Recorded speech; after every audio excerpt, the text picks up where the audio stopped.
Chapter 684. Su Fingyan rode on the same horse as the Daning, the otherworldly item with a new scarf and hidden sleeves.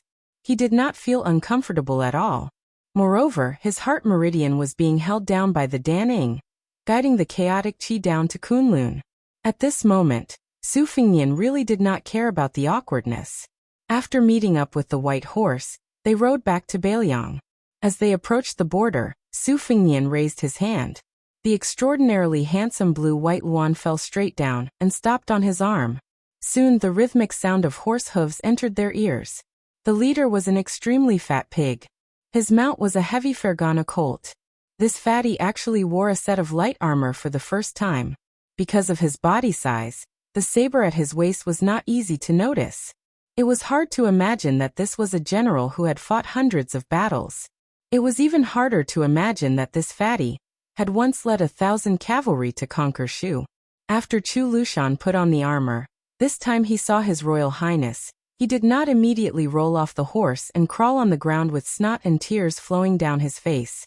He only bowed on the horse and cupped his fists. He respectfully said, "Reporting to your highness, this general has already opened up a clean path." Su Fingyan frowned and said, "Su Xiao is also here?"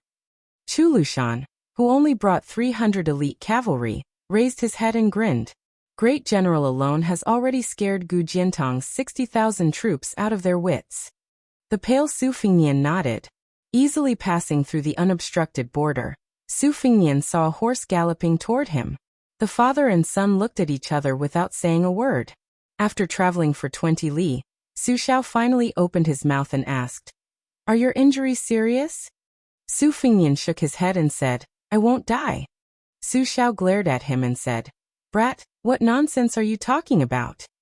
Su Fingyan glared back. Su Xiao's arrogance immediately disappeared. He looked ahead and sighed, "Thank you for your hard work." Su Fingyan snapped, "Aren't you the same? Bullshit." Su Xiao nodded and didn't say anything. Huang Manor dragged the talisman General Golden Armor and walked as if he was flying. He followed behind Su Xiao and Su Fingyan with a silly smile on his face. Yuan Zuozong and Chu Lushan were running side by side, but they hated each other. There was a distance of 20 feet between them, and they did not look at each other from beginning to end.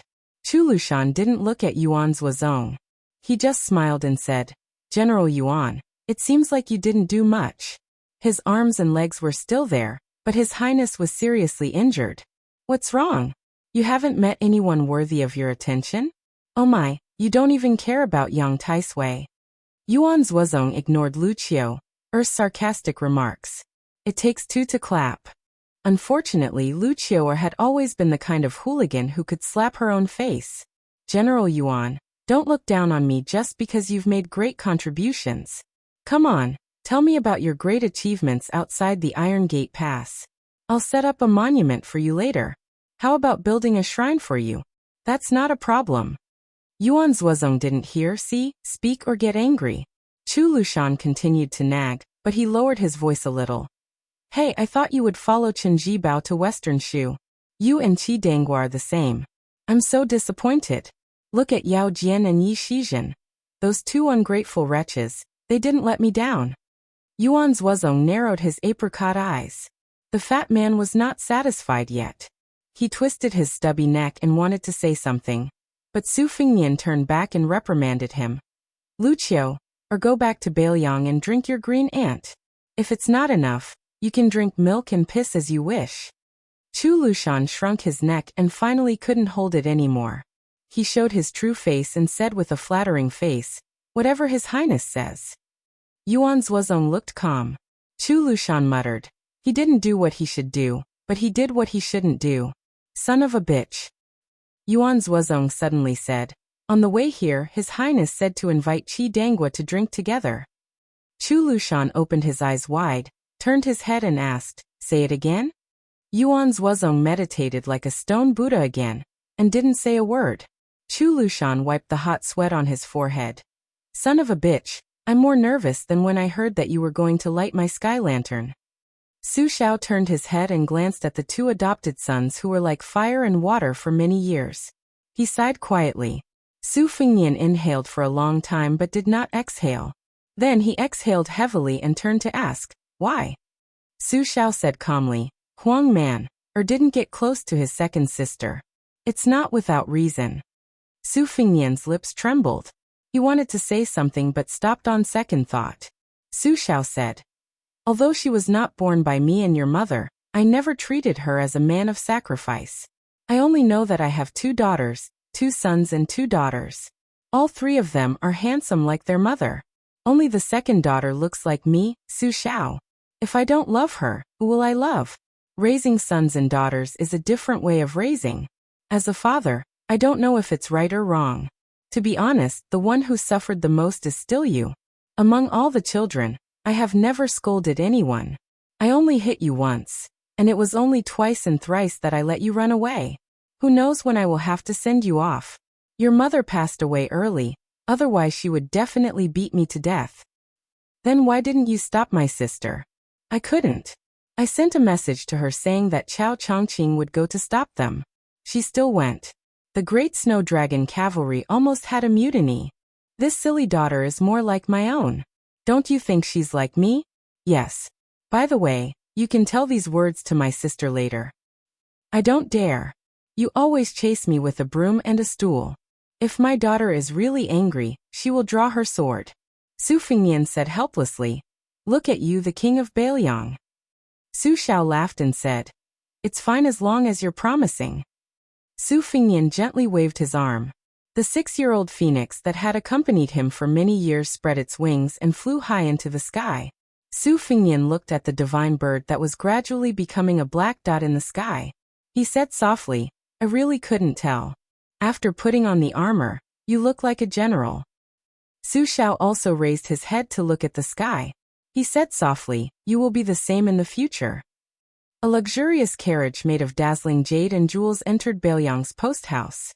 It was said that those who wandered the Jianghu should not reveal their true colors. The master of this carriage really did not know the dangers of the Jianghu. The coachman was a middle-aged man with a robust physique. It was late autumn and the chill was penetrating. He was still wearing a tight black shirt. The muscles all over his body were bulging, but his aura was restrained as usual.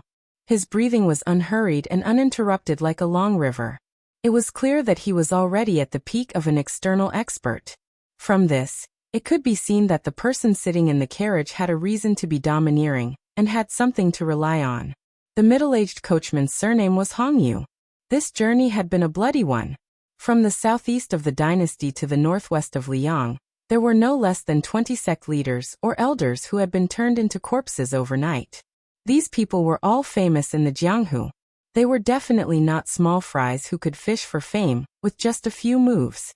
Hongyu sighed. He was somewhat unable to get off the tiger. Other than feeling helpless in the depths of his heart, his respect for the young master behind him grew stronger and stronger. There were some things that he did not even dare to say to her face. It was true that he had helped her find food to supplement her martial arts. It was true that he was helping the tiger do evil, but this time, she had entered Bailiang. Wasn't she asking a tiger for its skin? In the carriage, a young woman without a maid was applying rouge in front of the mirror. She was wearing a purple dress with large sleeves. Fortunately, she was able to suppress this kind of pure color. Her lips were already a bit sickly purple. At this moment, she was using the pink rouge from an expensive brocade box to cover them up. Otherwise, her inqi would far surpass her heroic spirit. She pursed her lips. There was no fluctuation of emotion in her eyes. Normally, a woman would hold a mirror and apply makeup. Moreover, she was so beautiful that even the fishes would fall and the geese would fall. It was always a joyous occasion. She casually threw away the bronze mirror and the brocade box. After thinking for a while, she picked up the bronze mirror again. She stretched out a finger and drew on the surface of the mirror. It was fragmented.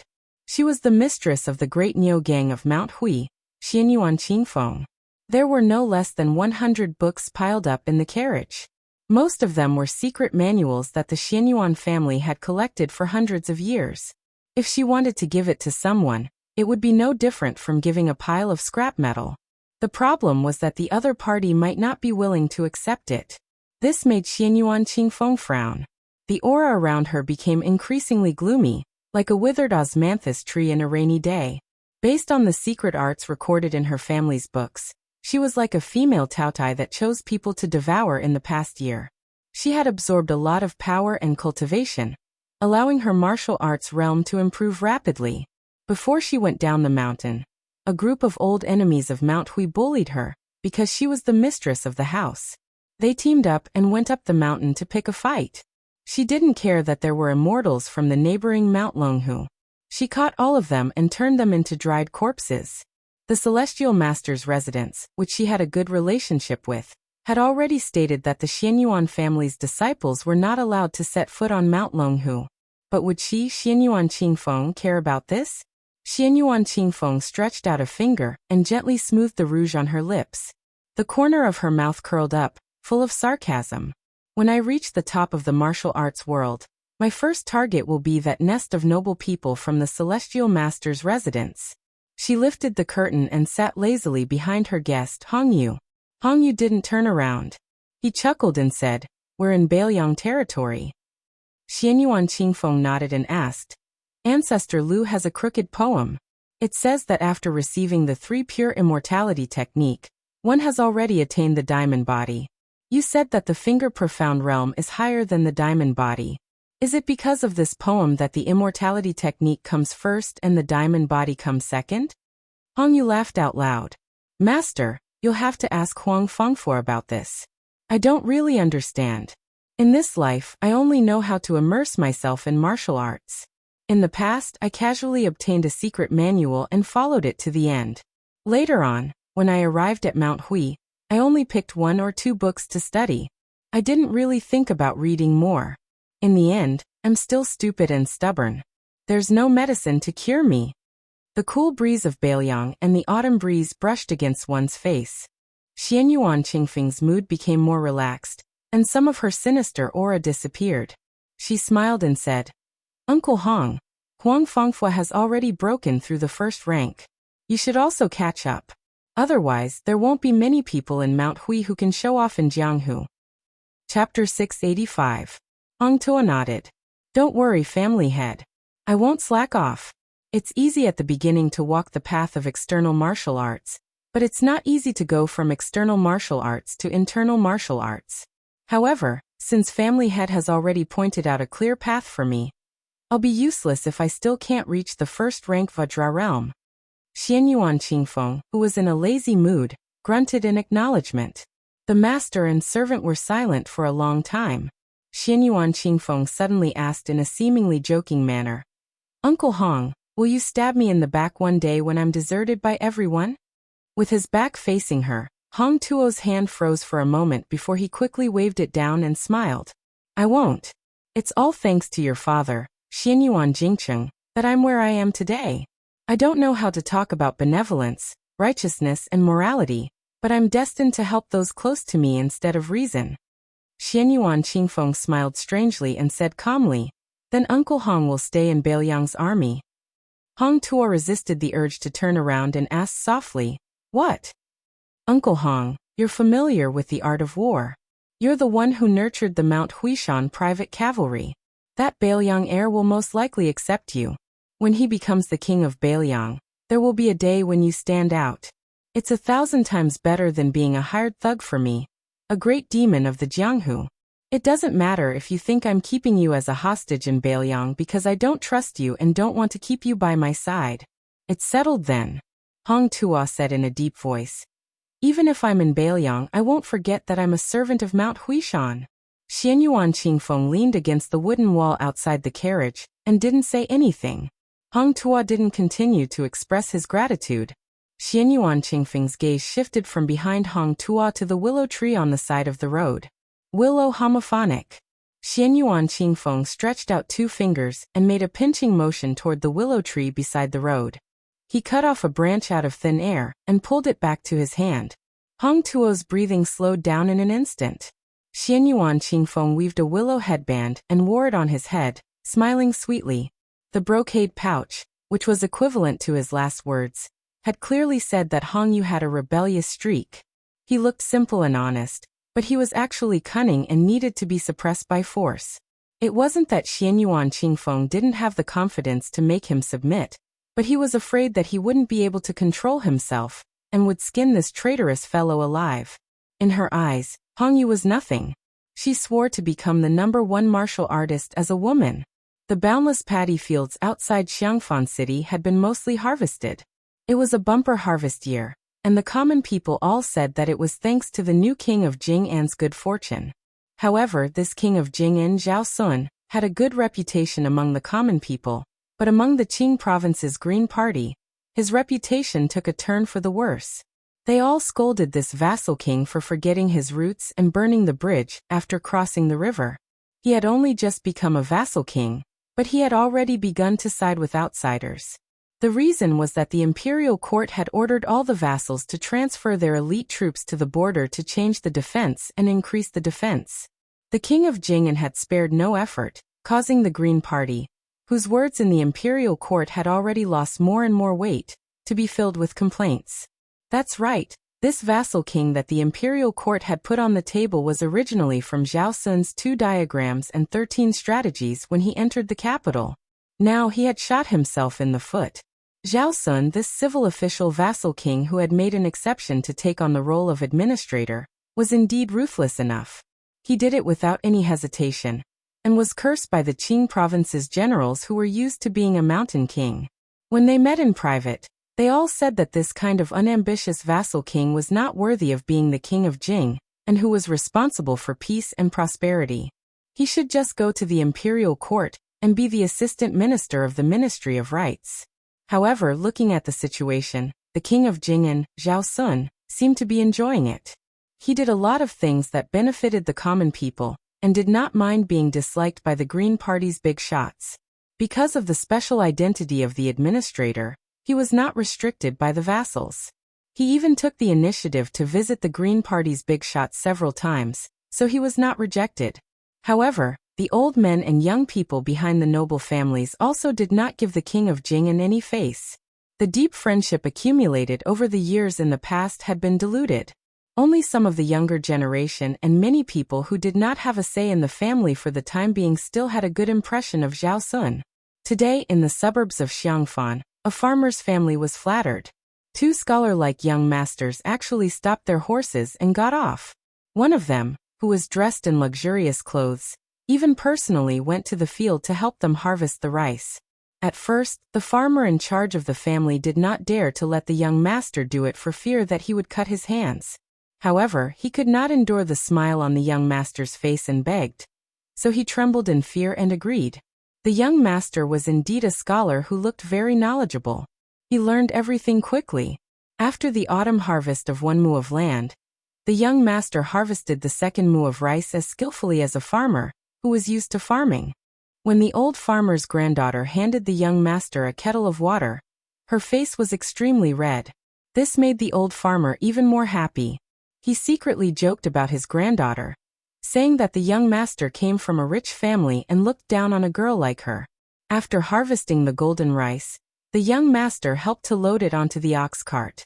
The tanned old farmer felt sorry for the young master's clothes. In the end, he looked at his granddaughter's playful appearance and shook his head with a smile. He sighed in his heart that the young master was really a good person. The young master who personally went into the field to harvest the rice sat on the ridge of the field. He wiped the sweat from his forehead, took off his shoes and socks, and stepped on the muddy ground. Beside him was a young scholar with a gentle smile. He was dressed plainly, no different from a poor scholar. He did not go into the field because he was blind. There was an attendant hidden in the distance who wanted to bring a pot of iced cold wine that was sent from the mansion on a fast horse. But he was dismissed by the young master in brocade clothes. He smiled and asked, "Lu Su, do you think this king knows the suffering of the people?" The blind scholar twitched the corner of his mouth.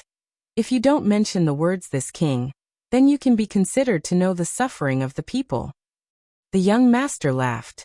He did not care about such disrespectful words at all. King of Jing and Zhao Sun. The blind Lu Su who used to make a living by gambling chess in Yongzi Alley.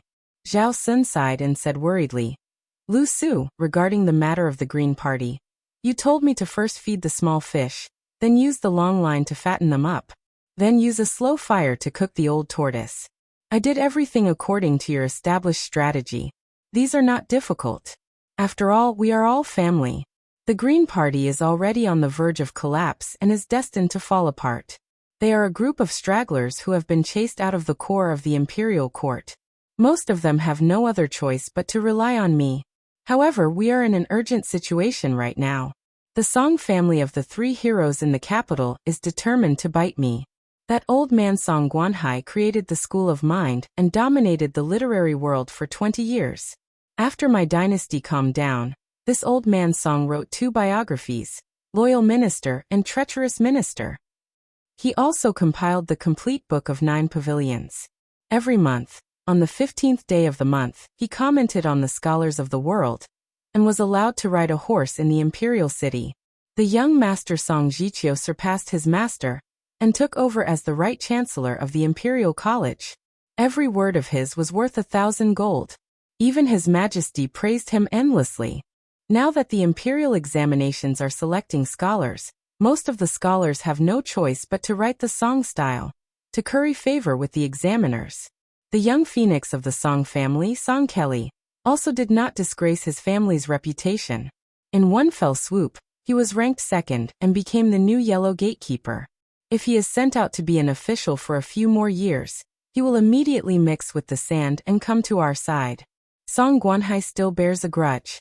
Father humiliated him in court and called him an old man. Now he is in the capital every day and constantly impeached me in the imperial court.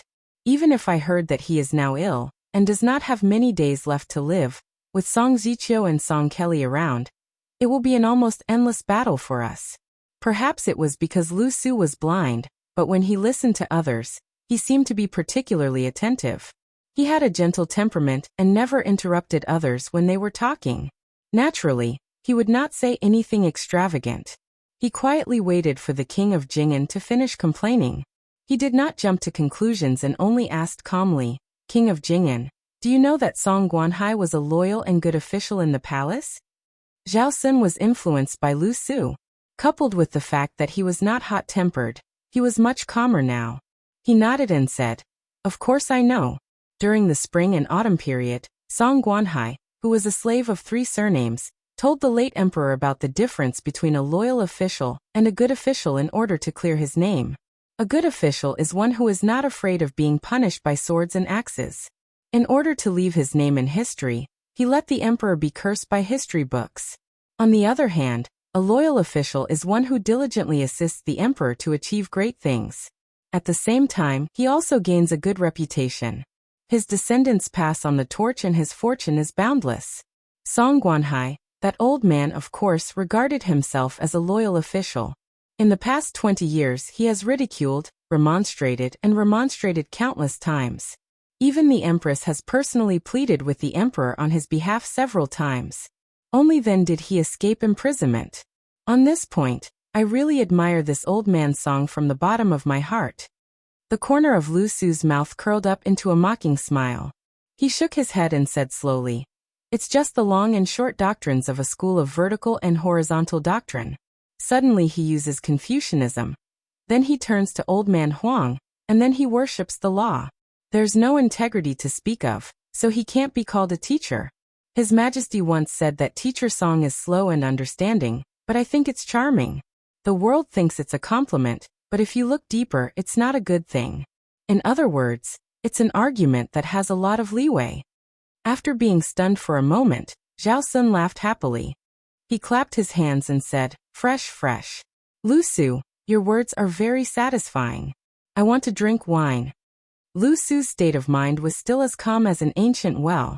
He smiled faintly and said, The last time I asked the maid to read the secret letter you sent from the capital, one of the rumors was written ambiguously.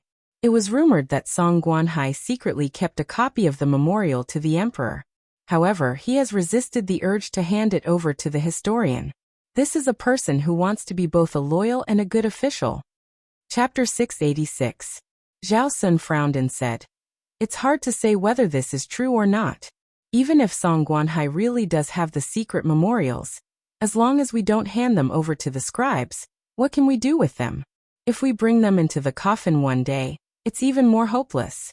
This old man Song will definitely be able to let His Majesty write the inscription on the tombstone after his death.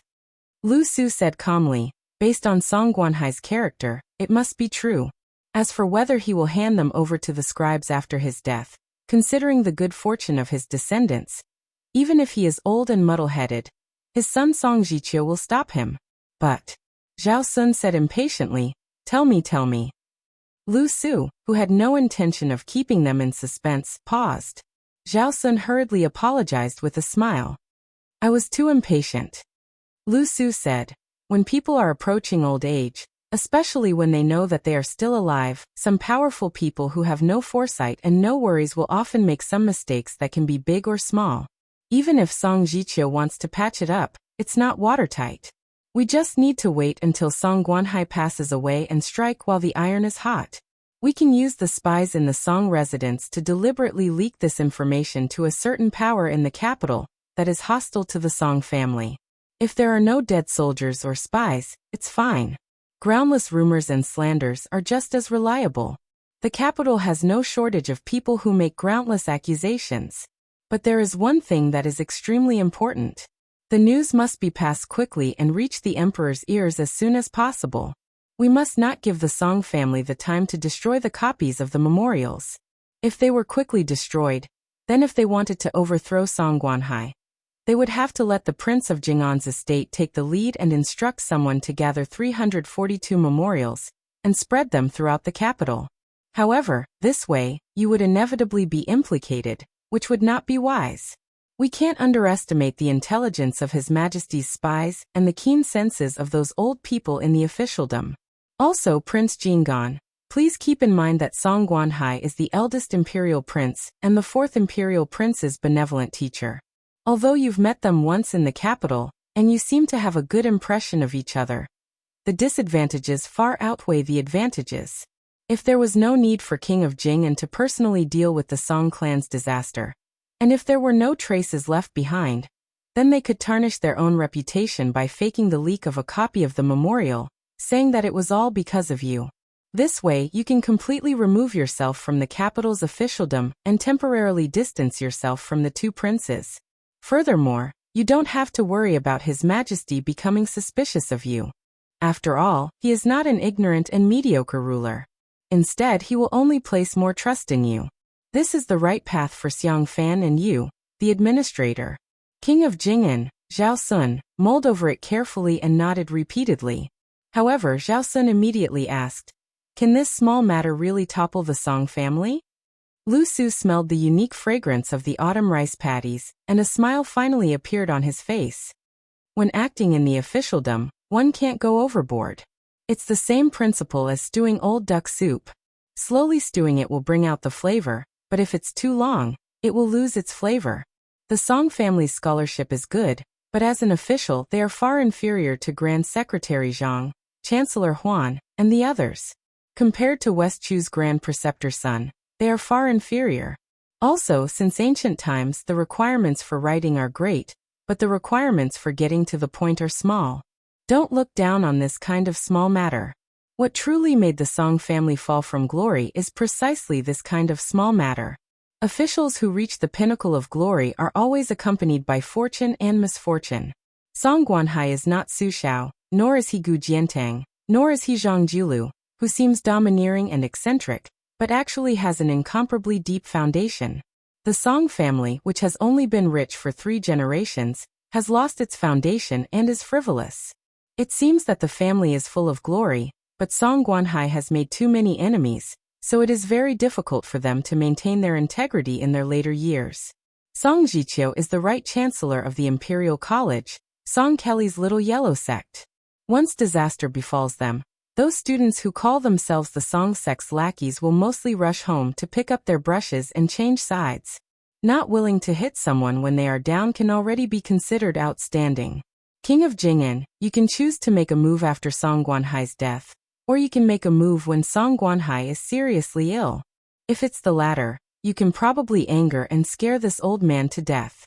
Zhao Sun fell back, lying down on the ridge of the field. He crossed his legs and looked at the sky with narrowed eyes. Then what will happen to Song Jiqiu and Song Kelly? Lu Su replied, "Let's see how they will deal with it. They will bring a bramble and ask for punishment. Even if they don't acknowledge their father and acknowledge the imperial court, there is still hope for them to make a comeback. If filial piety is the most important thing, or even a little bit of extravagant hope of being both loyal and filial, then they will die in poverty." Zhao Sun was speechless. Lu Su was also silent. He grabbed a handful of soil. Zhao Sun suddenly sat up and asked with a smile, "Where did you learn all these things?" Lu Su said self-deprecatingly, "I was blind and had nothing to do, so I could only blindly think about some things." Zhao Sun stretched lazily. "Do you think that old duck soup is really delicious? When we go back, I'll ask everyone in the residence to make 2 cups for you." Lu Su nodded and said, "As long as you don't deduct my salary." Zhao Sun, who had taken note of the matter of making the soup, patted his butt and stood up. Lu Su gently put down the handful of soil in his hand and stood up as well. He said softly, "That woman's background is unknown. I hope that King of Jing and won't get too involved with her. It's fine as long as you don't fall in love with her." Zhao Sun said sternly, "How dare you?" Lu Su smiled but did not say anything. They were in a deadlock. Zhao Sun's expression suddenly changed. He grabbed Lu Su's arm and said sincerely, "I've been waiting for you to say this. I know that in Xiangfan, only you are sincere to me. How can Zhao Sun not know? Lu Su, I hope that in the future, when I take the wrong path, please be frank with me. I'm just a blind man who can't take the imperial examinations and can't be an official. As long as King of Jing is willing to tell me, I will tell you everything I know." Chapter 687. Hey, do you want to hear about the matters in bed? I, Zhao Sun, can even tell you about this. Don't listen to indecent things. Don't. Lu Su, you taught me everything. Today, I must turn the tables and tell you about the matters between men and women. Don't listen to indecent things. Other than when the old King of Jing'an and Zhao Heng were still alive, Lu Su had been transferred to various government offices to serve as minor officials. After Zhao Sun's succession was passed down, he had been living in the palace. Unexpectedly, he did not hold any official position, and was only considered an advisor. However, in the palace, no one dared to neglect the most popular person in front of the vassal king. Even the head butler, who had been in charge of the palace for 2 generations, was also concerned about the blind Lu Su's well-being when he met him, fearing that he would make the slightest mistake. And Lu Su was indeed easy to talk to. Occasionally, when he was free, he would be able to get along well with the servants in the mansion. He would tell stories about the Fox Immortal's strange stories, help people to read their fortunes, read their palms and write couplets. He would also grant anyone's request. He was truly an individual immortal who had no desires. No matter how petty and difficult it was to deal with someone, they would not be able to hate him. Who would be so free to make things difficult for a kind person who would not snatch anything from you, but could help you at any time? Lu Su's residence was quiet and elegant. Although it was a standalone residence, the place was not very impressive. In the courtyard, other than a few maids who were in charge of cleaning and chores, there was only a personal maid called Xinghua who served this young blind man who stood aloof from worldly affairs. In the dead of night, Lu Su sat in the study and took care of Xinghua. He specially lit 2 oil lamps. As for whether or not the high-grade turpentine oil was as precious as gold, Lu Su did not care about this kind of thing. Lu Su was currently doing something he had been doing before he became blind. He mocked himself for being a dog's tail. That was to collect the 23 historical records, as well as the chronicles of the various prefectures and counties under the heavens, as well as the compilations and memorials of various generations of famous officials of various dynasties. Regardless of whether it was the national classics or the imperial decrees, or the official records of the people's secrets, he would record whatever he could get his hands on. Other than the King of Jing'an's collection of books, he also asked Zhao Sun to secretly purchase them. Lu Su still did not haggle over how much money he had spent. Lu Su had the maidservant Xinghua read the text every day, and also helped to draw the outline of the geographical map. He would personally write in tiny regular script and make detailed annotations on the first draft of the book. So far, he had already completed more than 10 volumes of the book, which was placed in a bamboo basket in the corner of the study room. For the time being, the title of the book was The Spring and Autumn Prescriptions for the Cure of Diseases in the Prefectures. He intentionally demoted himself as a mediocre doctor who only knew how to treat headaches, taking the pulse and treating the diseases of the prefectures in the world. As for whether or not he could prescribe the right medicine, it would be up to the person who would read the book in the future to decide. It was not accurate to call it a military classic. It was wrong to call it a simple geographical map. Zhao Sun once came to the study room and casually flipped through the book. He had no interest in reading it. Lu Su, who only thought of writing this book as a leisure task, did not force him. Lu Su put down the brush and rested. He rotated his wrist. Xinghua asked if he wanted a shoulder rub or a back rub. Lu Su, who was still not used to being eagerly served, shook his head. Xinghua was an elite warrior of sacrifice in the Jing and palace. She was passed down from Zhao Heng to Zhao Sun. She was proficient in zither, chess, calligraphy, and painting. She must be even more proficient in protecting people and killing people. She could calmly face death in order to protect Lu Su. She could also kill Lu Su without batting an eyelid because of Zhao Sun's words. Lu Suan was blind, but he was well aware of it. Moreover, he would not bear any grudges against her or the king of Jing, and because of this, as the saying goes, don't suspect people if you use them. If you doubt them, don't use them. It was also said that one must always be on guard against people. Anyway, all the principles in the world had been explained. But if there were too many principles, it was as good as not saying anything. Lu Su had been studying how to carefully weigh people's hearts. In the end, he came to the conclusion that women and children all knew how to weigh the pros and cons. After thinking about it, he could only come up with a method that Lu Suan thought was stupid. It was to use the number of chess pieces to calculate the thickness of people's hearts. Lu Su listened to the subtle sound of the burning lantern and smiled. Xinghua, there are countless sounds in the world. Which one do you like the most? Xinghua looked ordinary, but her voice was crisp and pleasant. Her figure was also graceful. Because she had to read books and occasionally write for Lu Su, she sat on the chair next to him. She smiled and said, "Young master, I don't know. But if you give me some choices, I can answer." Lu Su nodded gently.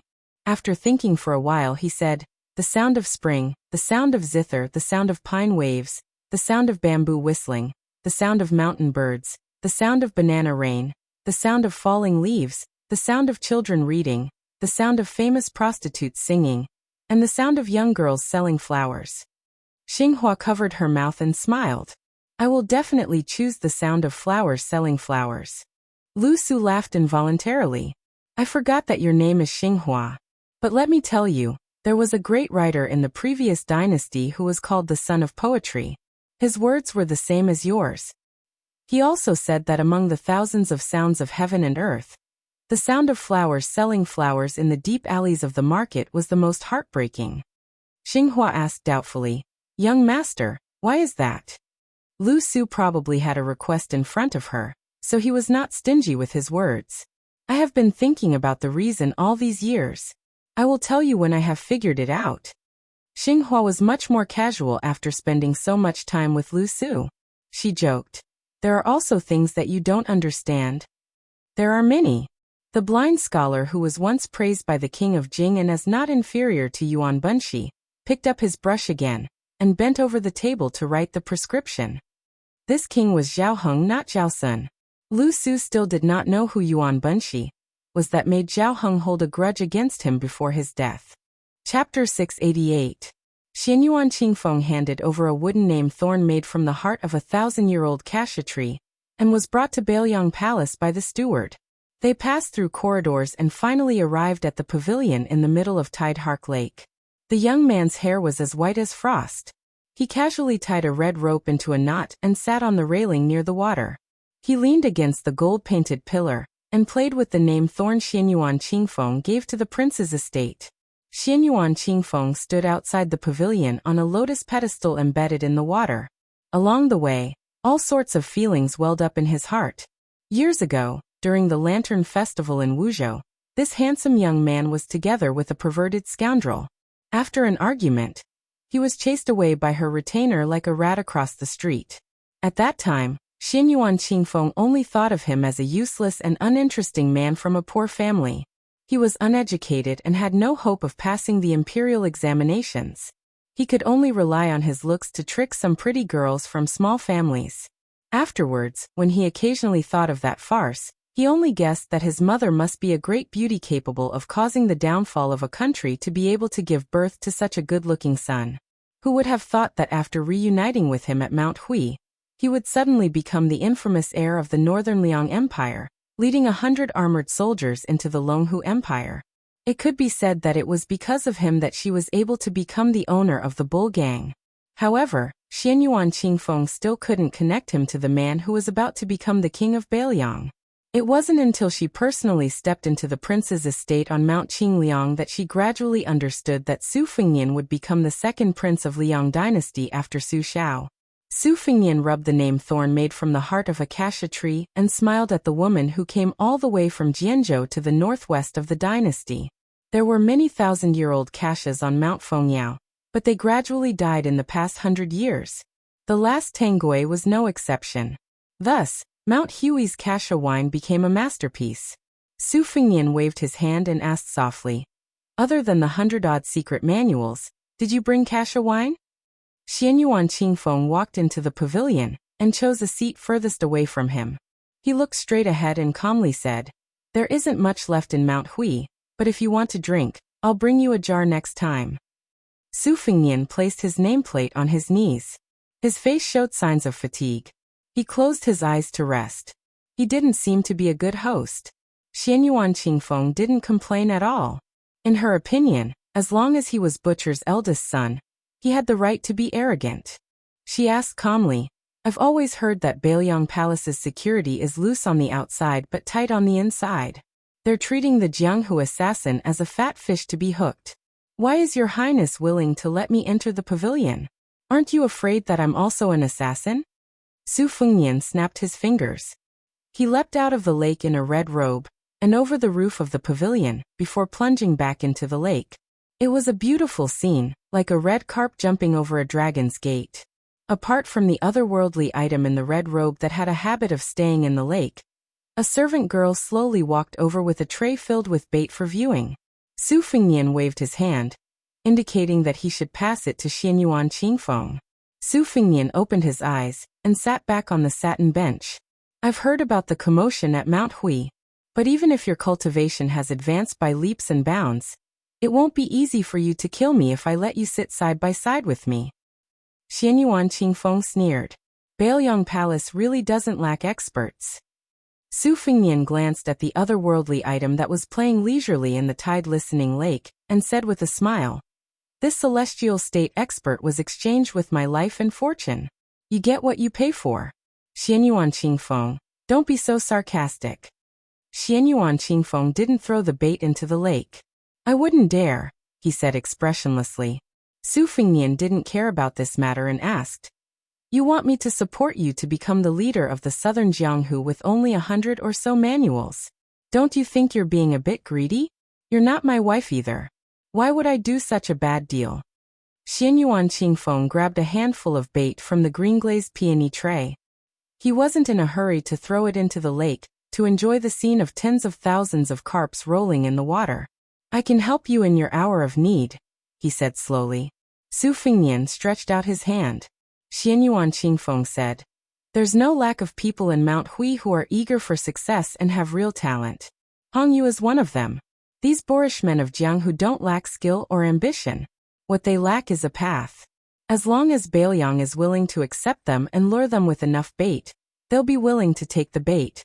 But there's one thing I have to tell you, Xianyuan Qingfeng. They'll enter Beiliang to seek positions and wealth, but they won't be willing to put their lives on the line. If you want them to fight on the border after entering the Beiliang army, they'll definitely refuse. But if you want them to become a 6th or 7th rank military officer in Beiliang, as long as it's an official's hat, they'll be willing to do 80 to 90% of their work for you." Su Fengnian sneered. "Xianyuan Qingfeng, is your official's hat a cabbage from a roadside stall?" Xianyuan Qingfeng threw a handful of bait into the lake and said calmly, "Everyone knows that Chen Jibao entered Shu and was conferred the title of king. Most of this war saint's trusted subordinates have also resigned and gone to Shu. There's also a large number of 6th or 7th rank military officers who are itching to make a move. When the time comes, why don't you give these newly vacated seats to anyone? It's better to do them a favor at no cost. The people I'll give you are all young, but they've been famous for a long time. Give them 1 or 2 years, and they'll be able to convince the masses. Although I, Xianyuan Qingfeng, have never been an official, I do know a little about the art of managing people. A new emperor brings in new courtiers. If you want to be the king of Bailiang, you'll need some of your own people, even if they're a little mixed up. Su Fingyan smiled. With your little skill, you only know a little about the art of managing people. It can't be called the art of managing people. It's the same as riding a sword. Chapter 689. Xianyuan Qingfeng didn't retort, but poured the entire tray of bait into the lake with a cold expression. The koi fish splashed into the water, creating a clamor. Su Fingyan waited for the lake to calm down before saying helplessly, "When will you change this bad temper of yours?" "When Wenhua and I first met you, although we couldn't control our mouths and flirted with you and were in the wrong first, how many noble ladies would be so calculative as you? Now that you've become the head of the Huishan clan, and want to unify the Jianghu, with your terrible temperament, even if you become a top-notch expert in martial arts, you're destined to be alone. Of all the people I could nurture, why did I have to nurture you? You're destined to draw water with a bamboo basket, wasting not only money but also energy. It's true that we wouldn't have known each other if we hadn't fought, but when we sit down to do business, we have to pay attention to the rules of doing business." Xianyuan Qingfeng stared at Su Fingyan, his eyes cold. "Su Fingyan, it's not your turn to lecture me." Su Fingyan, who hadn't rested much since arriving at the prince's estate, leaned against the pillar again and said softly, "I treat you as half a friend. That's why I'm nagging you with these unflattering words. It's up to you whether you want to listen or not." Xianyuan Qingfeng sneered. "Can't you be frank with me?" Su Fingyan gently clapped his hands and smiled. "All right then. Since you have a favor to ask of me this time, I'll be frank with you. I have a friend who's fighting Han Diaoxi in the western regions. It's been a while now, and the prince's estate has sent a few loyalists over to help, but they haven't been very effective. Now that your cultivation has skyrocketed, why don't you go and warm up? Just treat it as a dangerous martial arts practice." "Oh right, Xianyuan Qingfeng, do you have a man you like? If not, that's good. That friend of mine is the #1 beauty in the world, Nangong Push. The #2 beauty, Chenyu, is rated as not inferior to Nangong." "That's Nangong. I'm used to calling him White Fox Face, but remember not to call him that. You'll get beaten up." Assassinating the world's premier eunuch, Han Diaoxi, can also be considered as a proof of your allegiance to the Bailiang. Only when there is no way out can I rest assured and trust you, the head of the Huishan clan, who is thousands of miles away. Xianyuan Qingfeng sneered. "This is your imperial person technique? It really can't be said to be perfect." Su Fingyan shook his head and said, "I'm the same as you. I only know how to control people. We're both newborn calves in the officialdom." Xianyuan Qingfeng glanced at the crown prince's snow-white hair and asked with a smile, "Su Fingyan, what happened?" Su Fingyan stroked his hair and said calmly, "To put it nicely, I'm at the pseudo-finger profound realm. To put it bluntly, I'm sure you can tell that even if I'm fully recovered, my cultivation base won't even be at the 2nd rank. However, in the blink of an eye, I was able to use pseudo-heavenly phenomenon to control swords. Therefore, you don't have to pity me. If you want to pity me, you should at least wait until you've truly entered the perfected finger profound realm." This woman's temper was truly terrible. She couldn't even be bothered to hide her schadenfreude and laughed loudly. Pseudo-finger profound realm and pseudo-heavenly phenomenon. It only sounds frightening. Su Fingyan, then won't you be at the Vajra realm for the rest of your life? I really want to take pity on you. Su Fingyan looked at this smiling face and laughed as well. "Like I said, you look better when you're smiling." Xianyuan Qingfeng didn't deliberately hold back his smile and laughed wantonly. "I'm really happy to see you in such a miserable state." Su Fingyan threw the nameplate back to Xianyuan Qingfeng. "Although we're not familiar with each other, We're not strangers to the point where you need to hand over your nameplate to visit my house. In the future, if you come here again, you don't need to go through the front door. You can even climb over the wall to enter. As long as the good news I want from the western regions comes, I guarantee that your Mount Hui won't lack money or people. Xianyuan Qingfeng took the nameplate and placed it on the blue and white plate. Suddenly his smile disappeared and he asked seriously, Su Fingnian, are you saying that a dying man's words are kind? Su Fingnian laughed and scolded, bullshit, Xianyuan Qingfeng. Can't you say something nice that doesn't sting people? Xianyuan Qingfeng said, when do you want me to go to the western regions to kill Han Diaoxi? Su Fingnian stood up and waved his hand toward the shore. Immediately, a young man with a huge iron bow on his back ran over. Su Fingnian pointed at the young kamikaze, Wu, who he had brought back from Beimeng to the prince's mansion. He smiled at Xianyuan Qingfeng. This child's nickname is Yi. He'll take you out of Beiliang. There will be people from the western regions to meet you.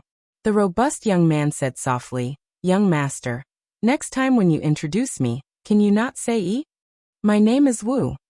Su Fingnian slapped him on the head. You little idiot. Didn't you always say that you want to be the most outstanding kamikaze? Don't you think it's embarrassing to tell everyone your name and identity? The young man was stunned. He scratched his head and grinned. That's true. Su Fingnian smiled. Go. Take this ant to the western regions. Xianyuan Qingfeng silently took a deep breath. The young man agreed and turned to leave. From time to time, he would steal a few glances at the woman beside him. Ant? How old would he be? Almost 30? Could it be that she took good care of herself? Su Fingnian said behind Xianyuan Qingfeng. I'll make arrangements for Hong Yuang's whereabouts. Xianyuan Qingfeng turned around and smiled. You're such a good nephew. Su Fingnian laughed it off. What a woman who refused to be taken advantage of. After laughing, Su Fingnian walked to the courtyard where his second sister, Su Weisheng, was staying. The smell of medicine filled the air. He sat down at the head of the bed. She was still unconscious. For the past few days, Su Fingnian had been staying in the room. Other than washing up carelessly and changing into clean clothes, he hadn't slept much. The color of his clothes had gradually faded, revealing his white hair. He found it troublesome to dye it, so he had Blue Bird wash up and give up. Su Fingnian gently held her hand. The room was silent.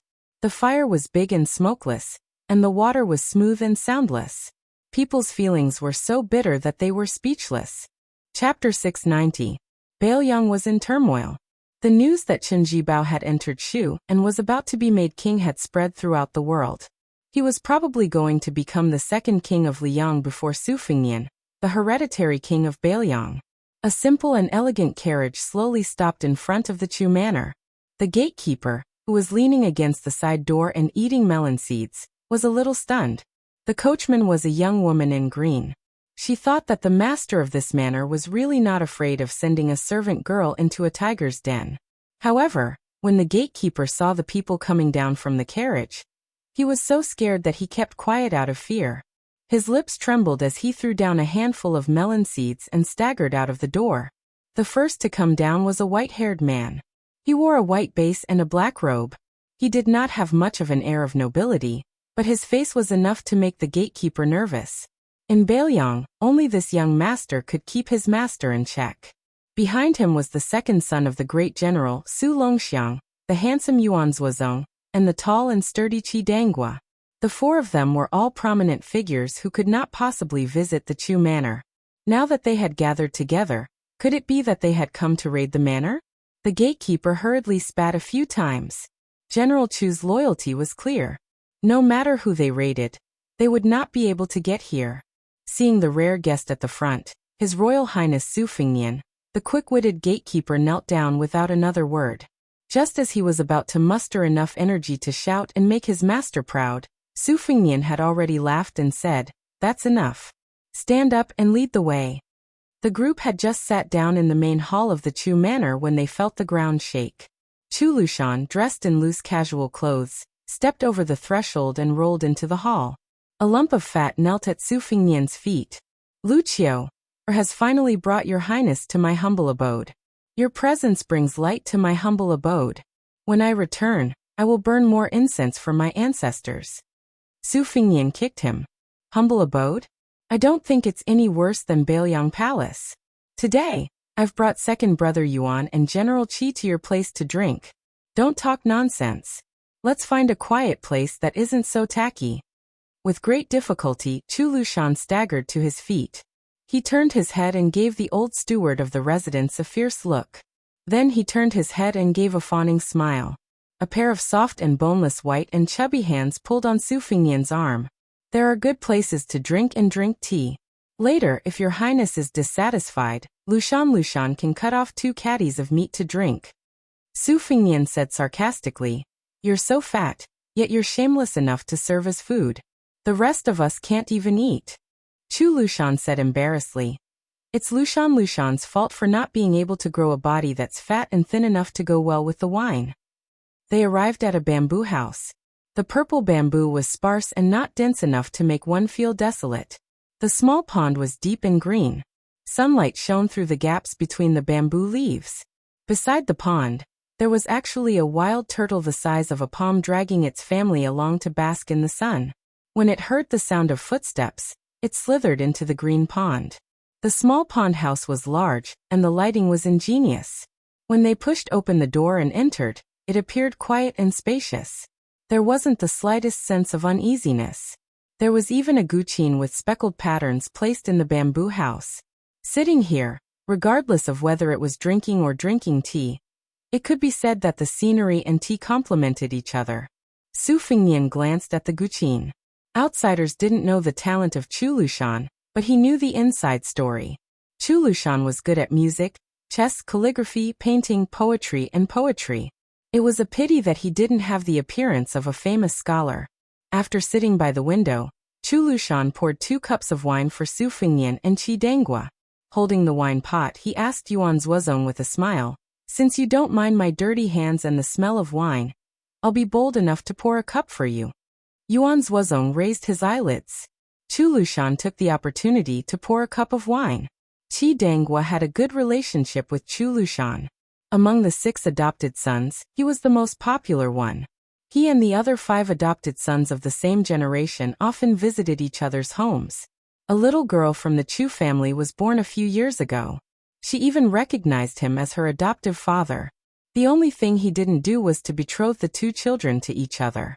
Chu Lushan often beat and scolded his other sons as if they were adopted. Only this little girl was doted on. He despised Qi Dangua's youngest son for having a coarse appearance. This made Qi Dangua ask Chu Lushan why his son was ugly every time they met in the past 2 years. Su Fingyan took a sip of wine and looked around. Among the 3, White Bear Yuan Zuozong had the highest military rank. He was a 2nd-grade Genin general, which was a real high position and power. In the Bailiang army, he was only half a grade lower than Chen Jibao, the governor of Bailiang. Yuan Zuozong was currently the deputy general of the Great Snow Dragon Cavalry. Chu Lushan was a primary 3rd-rank 1,000-bull dragon marshal general, but he did not have any actual military power. Qi Dangua was even worse. He was just a Zhichong chaplain with a very small official hat. However, in every large-scale battle, he was responsible for carrying the flag. Because Bailiang was under the control of the military and the government, and because Su Xiao was once a 1st-grade pillar state and a 1st-grade agile cavalry general, and because the emperor was far away, the civil officials had the same rank as the Liang dynasty. Most of the generals could be 1 grade or half a grade higher. The imperial court also pretended not to see this. Even Grand Secretary Zhang Jiulu had said that Bailiang should be like this.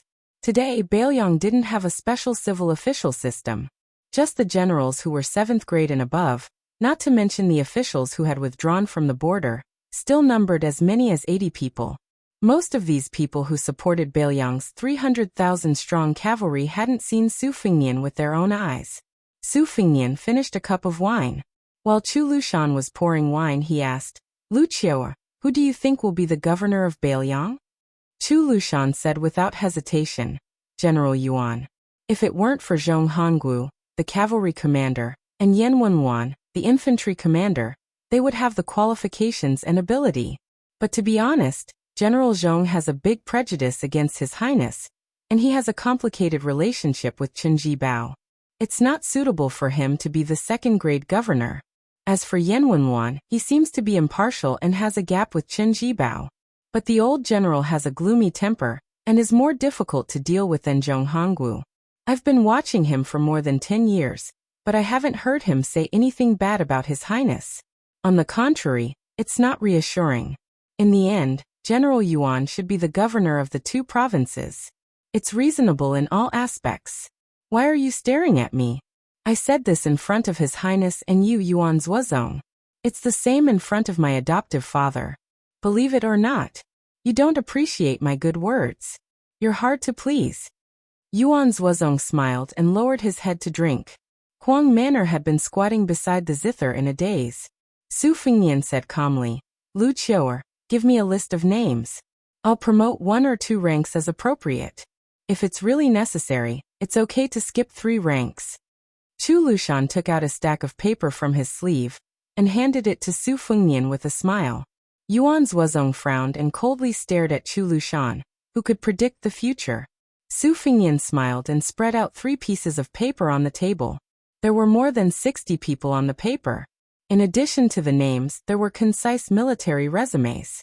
The advantages and disadvantages were clear at a glance. The writing was Chu Lushan's unique semicursive.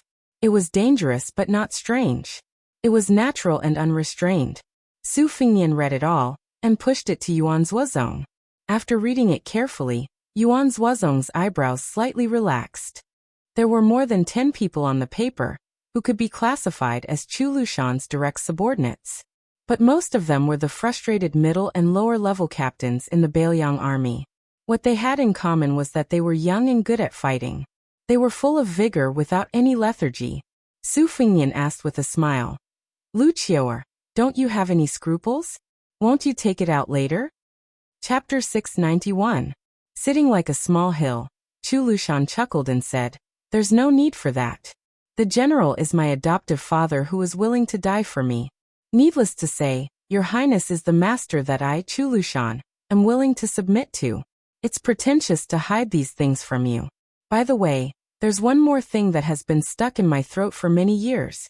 I have to get it out today. If I'm wrong, please don't take offense. Su Fengnian nodded and said, Let's hear it. Chu Lushan sat upright and said, There are nearly 1,000 civil officials in Bailiang who can be called high-ranking officials, but they're all a mess. Most of them retired from the Bailiang army. They're good at leading soldiers, but they're just laymen when it comes to governing and pacifying the people. There are only a few of them who don't disturb the people. They're all honest and good officials whom the people are grateful for. Most of these people have a lot of bad temper, that is a good habit in the army. They're protective of their children and help their relatives instead of reason. They're rude and unreasonable when governing their families, not to mention being awe-inspiring officials. Fortunately, the people of Bailiang are used to suffering and are afraid of being poor. Otherwise, if they were placed in any place in the Liang dynasty, they would probably start an uprising. Moreover, officials protecting each other has become an incurable disease. Those old generals who are idle at home can find a big brothel and drink casually, and you can meet a few of them. As for the sons of generals behind them, it's fine if they dare to join the army. Most of them can be considered promising. As for those who stay at home, 9 out of 10 of them are domineering playboys who have no regard for law and discipline. Their only ability is to harm the people in the village. Mother Kur Yuan, are you addicted to staring at me? How can I say this to my adoptive father? Do you really think that my adoptive father can't see this kind of situation? It's not easy for him to do it. They're all old brothers who have been fighting with him for decades. Let's not talk about anything else. I, Lu Qiuer, will tell you about the Meng family in Lingzhou 2 years ago. Old General Meng and his 2 sons died beside you at the concubine's tomb. Do you remember? In the end, his only grandson grew up, stole someone else's wife, and hired a hitman to kill an entire family of more than 40 people. But what could foster father do? With a crack, the incense of old General Meng was cut off just like that.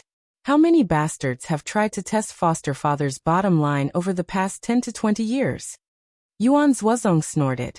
For the first time, Chu Lushan said in a flustered and exasperated manner, The Confucian school of benevolence and righteousness has always placed the word benevolence before the word righteousness.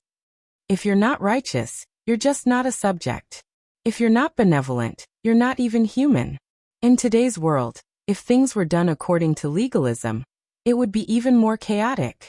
In the past 1,000 years since Sage Zhang, for a whole 1,000 years, Confucians and scholars have been trying to find a balance between the two opposing concepts of benevolence and righteousness. Do you really think it's a simple matter? It's not easy to seize the world on horseback, but is it easy to defend the world under horseback? After saying this, Chu Lushan quickly wiped the sweat on his forehead with his sleeve and slapped himself a few times. He said in a low voice, "I've forgotten myself. I should slap myself." Su Fingnian gently changed the topic and said with a smile, "Let's get to the point. This time, I'm here to tell you Lu Qiu to let the people like Wei Fuqing go. Don't make things difficult for them." Su Fingnian paused and said flatly, "Also Su Xiao promised me to let you be the governor of Beiliang." Chu Lushan fell back and the whole bamboo house shook a few times. The fat man sat on the ground with his eyes blank and forgot to stand up. In fact, it was the first time for Yuan Zuozong and Qi Dangua to hear this shocking news. Yuan Zuozong didn't move and looked calm. The latter opened his mouth wide and couldn't say a word. Su Fingnian didn't look at Chu Lushan and said to the other two, "Brother Yuan, General Zhong Hongwu will definitely resign in a fit of anger. At that time, you can take over. General Qi, you will take over the 6,000 iron-foot cavalry and Wei Fuqing's crossbow cavalry. Ninga Mei will be your deputy. If you think it's too little, I can give you more. If you think it's too much, I won't care." Yuan Zuozong put down the wine cup and said, "I won't refuse." Qi Dangua rubbed his cheeks hard. "Your Highness, can I do it?" Su Fingnian joked. "You can't let me be a general, right?" Chu Lushan got up with a sad face. When he was about to speak, he saw His Royal Highness waving at the window. Not long after, a beautiful woman holding a little girl timidly stood at the door. Chu Lushan ran over and slapped her face. "You blind thing, who let you disturb His Highness's drinking?" The child in the young woman's arms cried loudly. Chu Lushan held her in his arms and comforted her softly. The woman's mouth was bleeding, but she still endured the pain and gracefully bowed to everyone in the room. Yuan Zuozong and Qi Dangua didn't find it strange. They didn't get up or return the bow. Only Su Fingnian walked to the door and smiled, "Greetings, sister-in-law." The woman with the beautiful face was uneasy. She was only a concubine of the Chu mansion. How could His Royal Highness call her sister-in-law? She didn't know how to deal with it. Chu Lushan coldly said with disgust, "Go back." The woman bowed again and slowly left. Su Fingnian didn't look at her, and just stared at the little girl. He reached out to pinch her cheeks, but she dodged. He had to withdraw his hand helplessly. "Lu Qiu, or your daughter looks like her sister-in-law. No wonder you don't want to be betrothed to General Qi. Little girl, how old are you?" The little girl with tears on her face pouted and didn't speak. She was sulking. Chu Lushan had to smile and said, "She's only 3 years old. She speaks much later than other children. But the first word she says is father. I'm so happy. She can walk for half a year, but she likes to stick to people." Chu Lushan rubbed his daughter's rosy cheeks and said with a smile, "Come, call His Highness Crown Prince father." Su Fingnian didn't know whether to laugh or cry and scolded, "Get out of here." The little girl wasn't very sensible, but she already knew how to protect her own. She puffed up her cheeks at the big bad guy who spoke so fiercely to her father. She didn't breathe in or out, but her little face soon turned red. Chu Lushan laughed. "This is her trump card. I don't know where she learned it from. I can't do anything about it every time."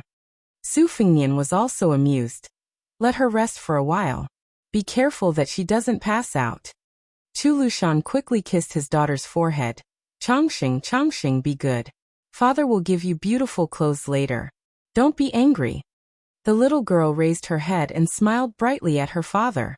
Then, she turned to look at Su Fingnian and began to puff up her cheeks to hold her breath. However, she couldn't stand being tickled by Chu Lushan and soon broke down. She could only hide in his arms and not look at Su Fingnian. Su Fingnian held his belly and laughed. "Oh, are you blaming me for not giving you a greeting gift? Little Changsheng. Do you know that I gave your father a second-rank Baelyang protector? Do you think this gift is not enough? Well, I'll say it here today. If I have a son in the future, I'll let you be my daughter-in-law. Chu Lushan said with ecstasy. Your Highness Lu Qiuer is serious? Su Fingyan nodded. You are serious. But the premise is that your daughter doesn't change 18 times. Chu Lushan said excitedly. Don't worry, my Chongqing takes after her mother. She won't be ugly in the future. Chu Lushan turned his head and said, Yuan Zuozong Qi Dangua, you two have to testify for me. If His Highness goes back on his words in the future, I'll have to rely on you two to speak for me. Yuan Zuozong got up and said, It depends on my mood. Qi Dangua laughed heroically. He only felt comfortable all over.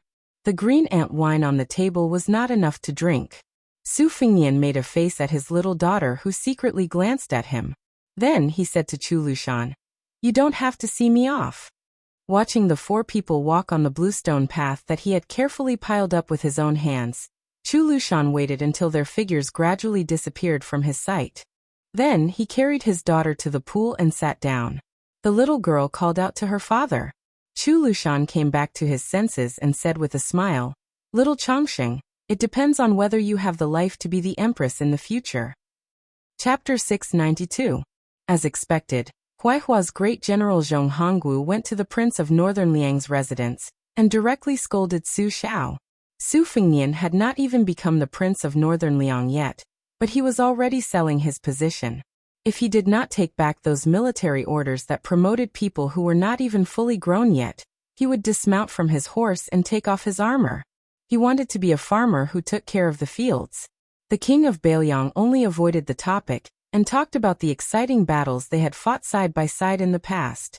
In a fit of anger, the commander of the Baelyang cavalry, Zhong Hongwu, threw down his general's helmet in the hall and headed straight for the Lingzhou mansion, closing the door and refusing to see any guests. At that time, Su Fingyan just happened to step into Lingzhou and visit the administrator's mansion. Li Gongda, who was already a high-ranking official, saw the young, white-haired man in the study and was dumbfounded. Then, tears flowed from the bottom of his heart. Probably because he loved the house and its crow. This administrator placed great importance on His Royal Highness. It was not just because of Su Fingyan's special status. Li Gongda naturally considered himself half an elder and half an official. The two statuses did not oppose each other. At this time, seeing Su Fingyan, he could only tightly hold Su Fingyan's arm and cry silently. Sir Li knew that crying like a woman was inappropriate, and quickly wiped away the tears on his face. He called for Su Fingyan to sit down and drink tea. When Li Gongda raised his cup and saw the porcelain cup in his hand, his face felt hot. Although it was a small teacup that only weighed a few taels, it was the best ice cup in the Longquan kiln. In the heat of the summer, even if boiling hot water was poured into the cup, it would cool down in an instant. It was very magical. In the past, when Su Fingyan had not visited the Li estate, Sir Li had welcomed him and sent him off calmly. He had even felt that he was extravagant and had the style of a tycoon. Today, however, was somewhat inappropriate. Fortunately, Su Fingyan did not seem to have any doubts. After drinking the tea, he asked about Li Hanlin's military exploits and his aunt's health, and then prepared to leave. How could Li Gongda let him go? In every possible way, he insisted on having His Royal Highness eat a welcoming banquet at the estate. Unfortunately, Su Fingyan insisted on hurrying back to Liangzhou. Li Gongda could only awkwardly drop the subject. Before leaving, Su Fingyan left behind a golden yellow stone square. Li Gongda had long trained a pair of discerning eyes. With great difficulty, he restrained himself from eating it and placed it back on the table. He did not truly love it too much to part with it. After seeing him out of the study, Li Gongda accompanied Su Fingyan to the Yi sect. Coincidentally, they ran into Li Fujian, who was returning to the estate. Meeting in a narrow corridor, the old fox's administrator did not even care about his face.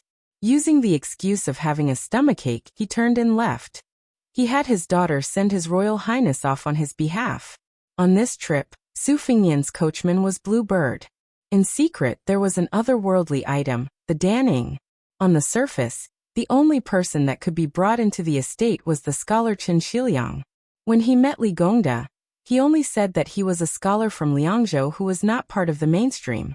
Li Gongda, however, wished that he could memorize all 18 generations of Chen Xiuyang's ancestors in his mind. Who knew if this scholar in humble attire would become a county chief tomorrow, and then the governor of Lingzhou the day after? Chen Xiuyang saw that the atmosphere in the corridor was awkward. Without revealing anything, he took a few steps back.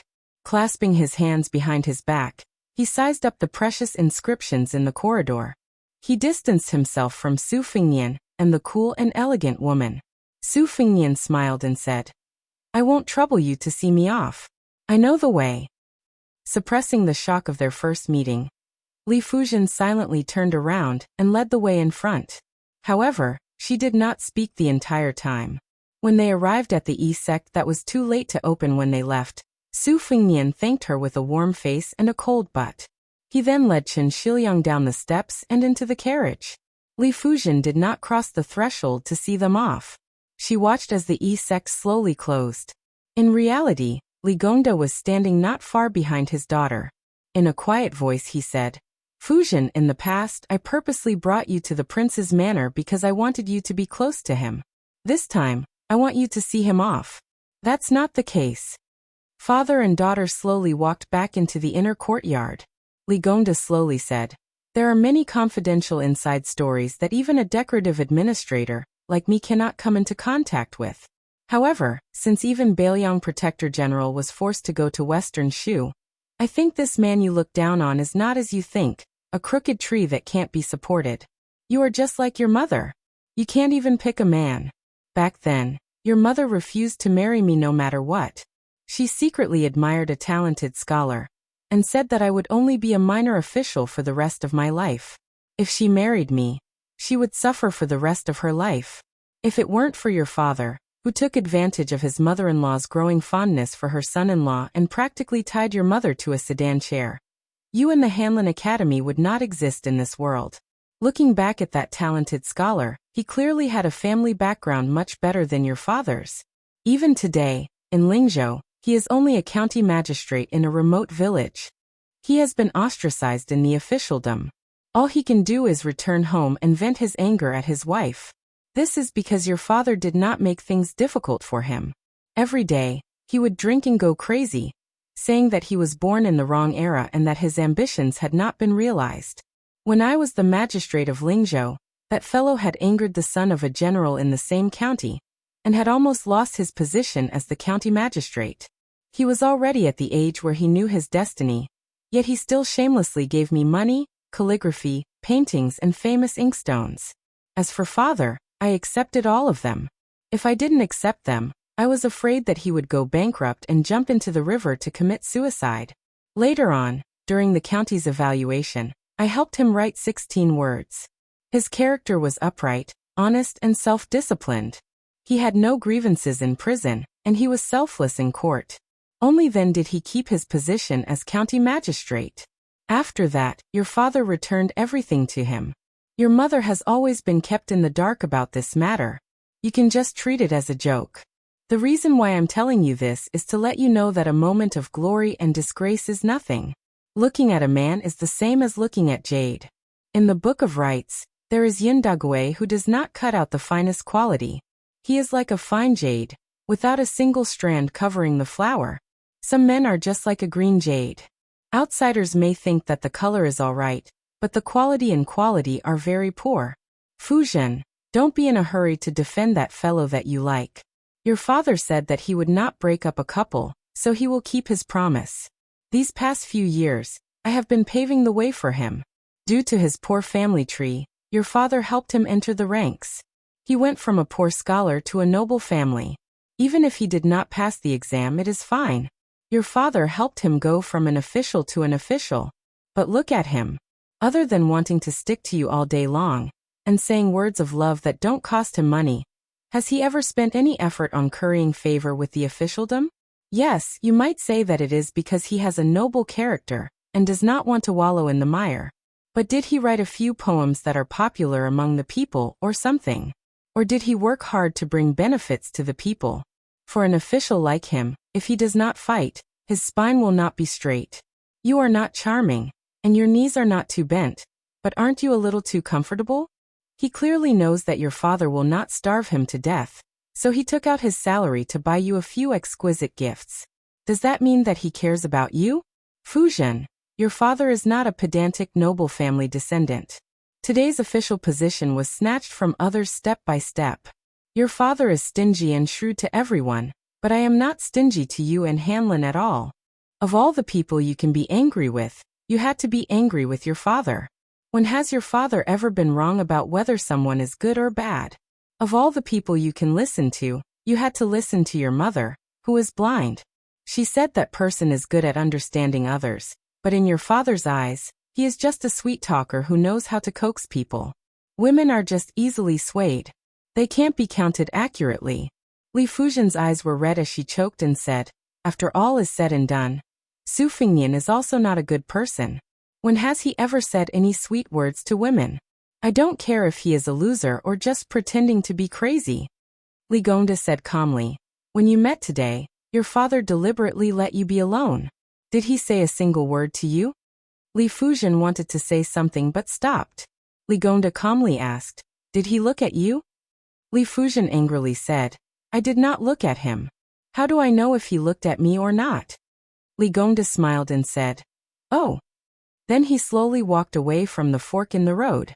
Li Fuzhen stood in the same spot, and was out of her wits. She was all alone.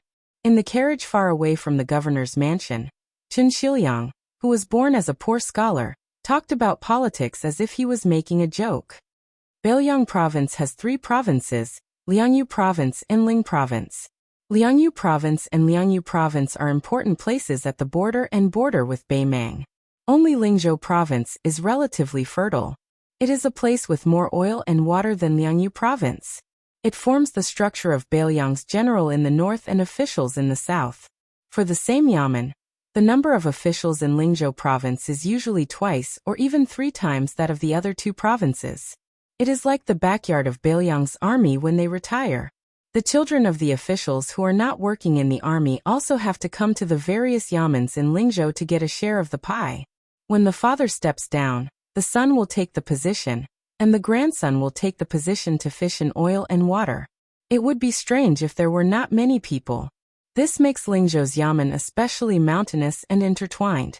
In Beiliang's officialdom, it is joked that if you can be a stable official in Lingzhou, you can also be promoted 2 ranks in other provinces and have your butt firmly rooted in your seat.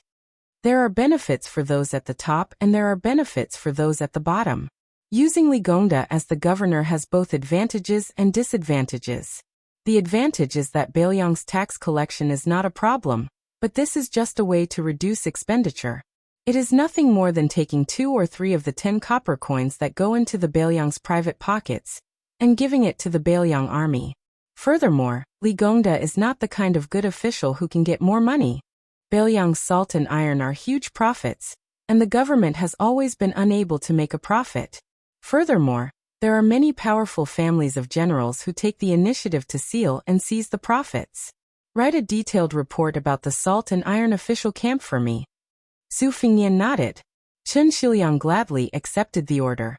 Su Fengnian saw that he seemed to have something to say, so he laughed and said, if you have something to say, just say it. If you want to rebel, there is no harm. Chen Shiliang said softly, Li Gongda's official position is high enough, standard 2nd rank. He is greedy enough. Other than the prince's mansion, he is Beiliang's richest merchant. The most important thing is that he has a good relationship with your Su family. He is the most suitable person to kill the chicken to warn the monkey. He can guarantee peace in Beiliang's officialdom for 10 years. Chapter 693. Su Fengnian shook his head and said, 10 years? Impossible. It's hard to say even 5 years. The fallen emperor of southern Tang wanted to be the master of resurgence. He even used the method of skinning the corrupt officials, but the results were still minimal. Of course, this is also related to southern Tang's long history of corruption. Also, it's definitely not a good thing to give a seriously ill patient too strong medicine. I can't overdo some of the unwritten rules that Su Xiao has accumulated. Of course your method is useful, but... Halfway through his speech, Su Fengnian stopped talking. Like a magic trick, he took out a yellow seal that was the same as the one he gave to Li Gongda. The texture was warm and delicate. A flying sword flew out of his sleeve. The blade moved swiftly, carving 5 characters on each side of the seal. He then threw it to Chen Shiliang and said with a smile, "For you." A good man multiplies his negative, sitting steadily in peace, collecting a daughter at home, becoming an official and a minister. Chen Shiliang slowly turned it around and looked at it carefully before carefully putting it in his sleeve. He didn't express any gratitude. Su Fengnian asked, "I heard that you've recently been searching for the history of the upheaval of all the noble families in the late spring and autumn period?" Chen Shiliang nodded and said, "Using history as a mirror, one can know the rise and fall. Your Highness also knows that I was born a poor scholar and was shy of money, so I developed the bad habit of treating books as my life. I'm also very curious about how these deep-rooted noble families were described in the history books with tens, hundreds, and thousands of words to describe their extreme nobility and extreme decline." Su Fengnian smiled and said, "Reading more is always a good thing." Chen Shiliang smiled playfully. Su Fengnian stared and said, "I've read a lot of books. Aren't banned books books?" Chen Shiliang didn't expose him and asked, "Where are we going next?" Su Fengnian smiled and said, "We're going to Lingzhou's Dragon Eye County to see some old friends. Last time, we didn't get along very well. However, it was not necessary for them to meet. The main thing was that Dragon Eye County was still the place where old General Zhong Hongwu had retired to. Let's see if I can add fuel to the fire." Besides, Su Beiji was serving as a military advisor in the county capital, so he decided to pay him a visit. "Oh right, it will take quite a while to get to Dragon Eye County. If you're bored, I'll take out some silver and go to the city to invite a few courtesans to relieve your boredom. It's up to you whether you want to eat or not." Chen Shiliang shook his head and said, "I won't accept a reward if it's not deserved. If I succeed in the salt and iron business, even if your Highness gives me 10 courtesans, I will accept it with a clear conscience." Su Fengnian smiled and said, "Hurry up and return that Huangtian stone seal to me. My heart is aching for it." Chen Shiliang coughed, lifted the curtain and said to Bluebird, "Let's go to Dragon Eye County." Dragon Eye County was famous for producing ink stones that were like the eyes of a dragon. The quality of the stone was gentle like jade, tender but not smooth. If one knocked on it, there would be the sound of metal and stone. If one caressed it, it would be like the skin of an infant. It was regarded as an immortal product by the famous calligraphers of the past generations. It was said that old General Zhong's only son had a collection of 108 ink stones. The ink stone had 108 eyes like the eyes of a dragon. The most legendary thing was that this ancient ink stone had been passed around in the 6 dynasties in several countries by 8 famous dragon painters. Therefore, it was also known as the ink stone that painted the eyes of a dragon. In his later years, Zhong Hongwu had a son named Zhong Qingxin. Before he reached the age of 30, he had already established a great undertaking and held a high position. As soon as this old General Zhong retired, Zhong Qingxin would immediately be promoted to Dragon Eye County Chief. This famous son of a general's family had an even bigger family. Not only did he have 3 wives and 4 concubines, he also had no less than 20 mistresses in his golden house. He also had a hobby of eating the grass near his nest. He had hooked up with many wives and concubines of Dragon Eye County's high-ranking officials and dignitaries. Of course, Zhong Qingxin himself also often held banquets to reward guests. Every time he met someone, he would send out servant girls and beautiful maids that he had carefully trained. In Dragon Eye County, other than all kinds of romantic affairs, there were also gangs and sects in great numbers. For the most part, the officials at the top played around with their love affairs, while the people at the bottom of the Jianghu killed them. The well water did not interfere with the river water.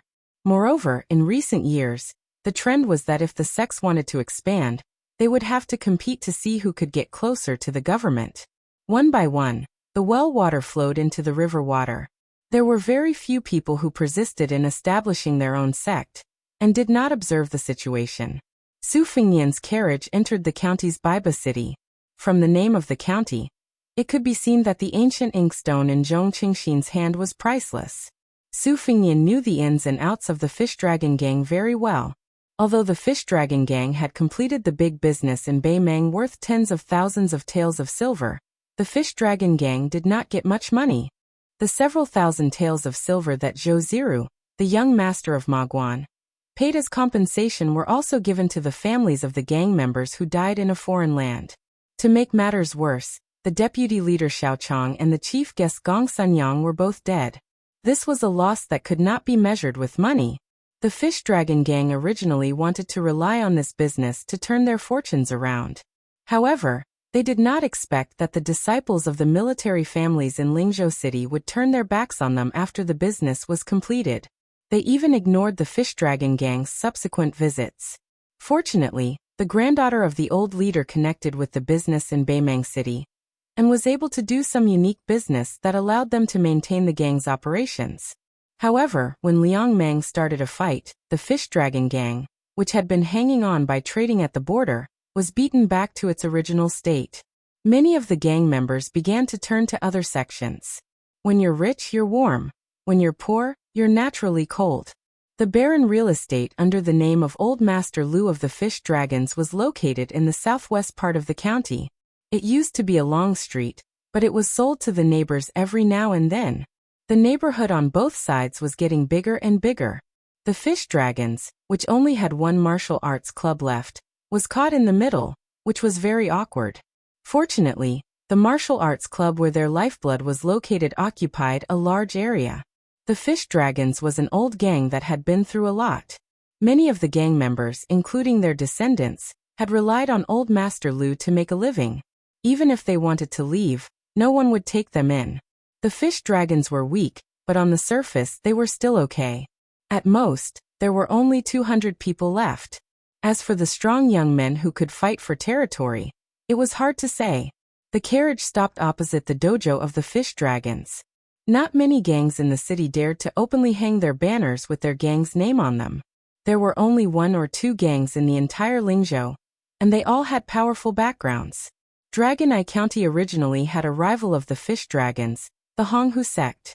They hung their banners for a few days, but it was said that a young master who was traveling here didn't like them. That young master was very rough, and was the grandson of the great General Yan Wenluan. He threw their banners into the latrine on the same day. The Honghu sect didn't even dare to raise their banners again. Before that young master left, he said that he beat them because he knew that their master was the brother-in-law of that Zhong Qingxin. After that, Zhong Qingxin's brother-in-law went to complain but returned without success. It became the topic of conversation for the people of Dragon Eye County. Su Fengnian hung up the curtain and quietly looked at the main gate of the Fish Dragons. The faint sound of the disciples practicing martial arts could be heard from the other side of the wall. Chen Shiliang asked doubtfully, "Is this the place?" Su Fengnian nodded and said with a smile, "Speaking of which, I also took in an unknown disciple in this gang. He's very stupid." Chen Shiliang asked, "Don't you want to go in and take a look?"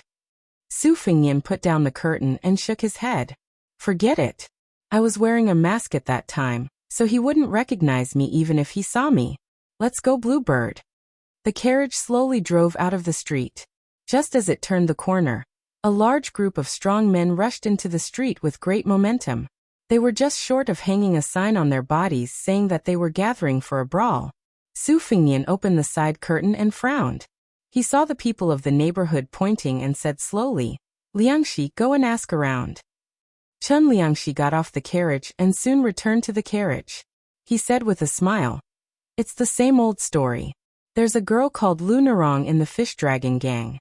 She caught the eye of a military officer under the command of Yi, who was in charge of the Dragon Eye County. He wanted to take her as his concubine.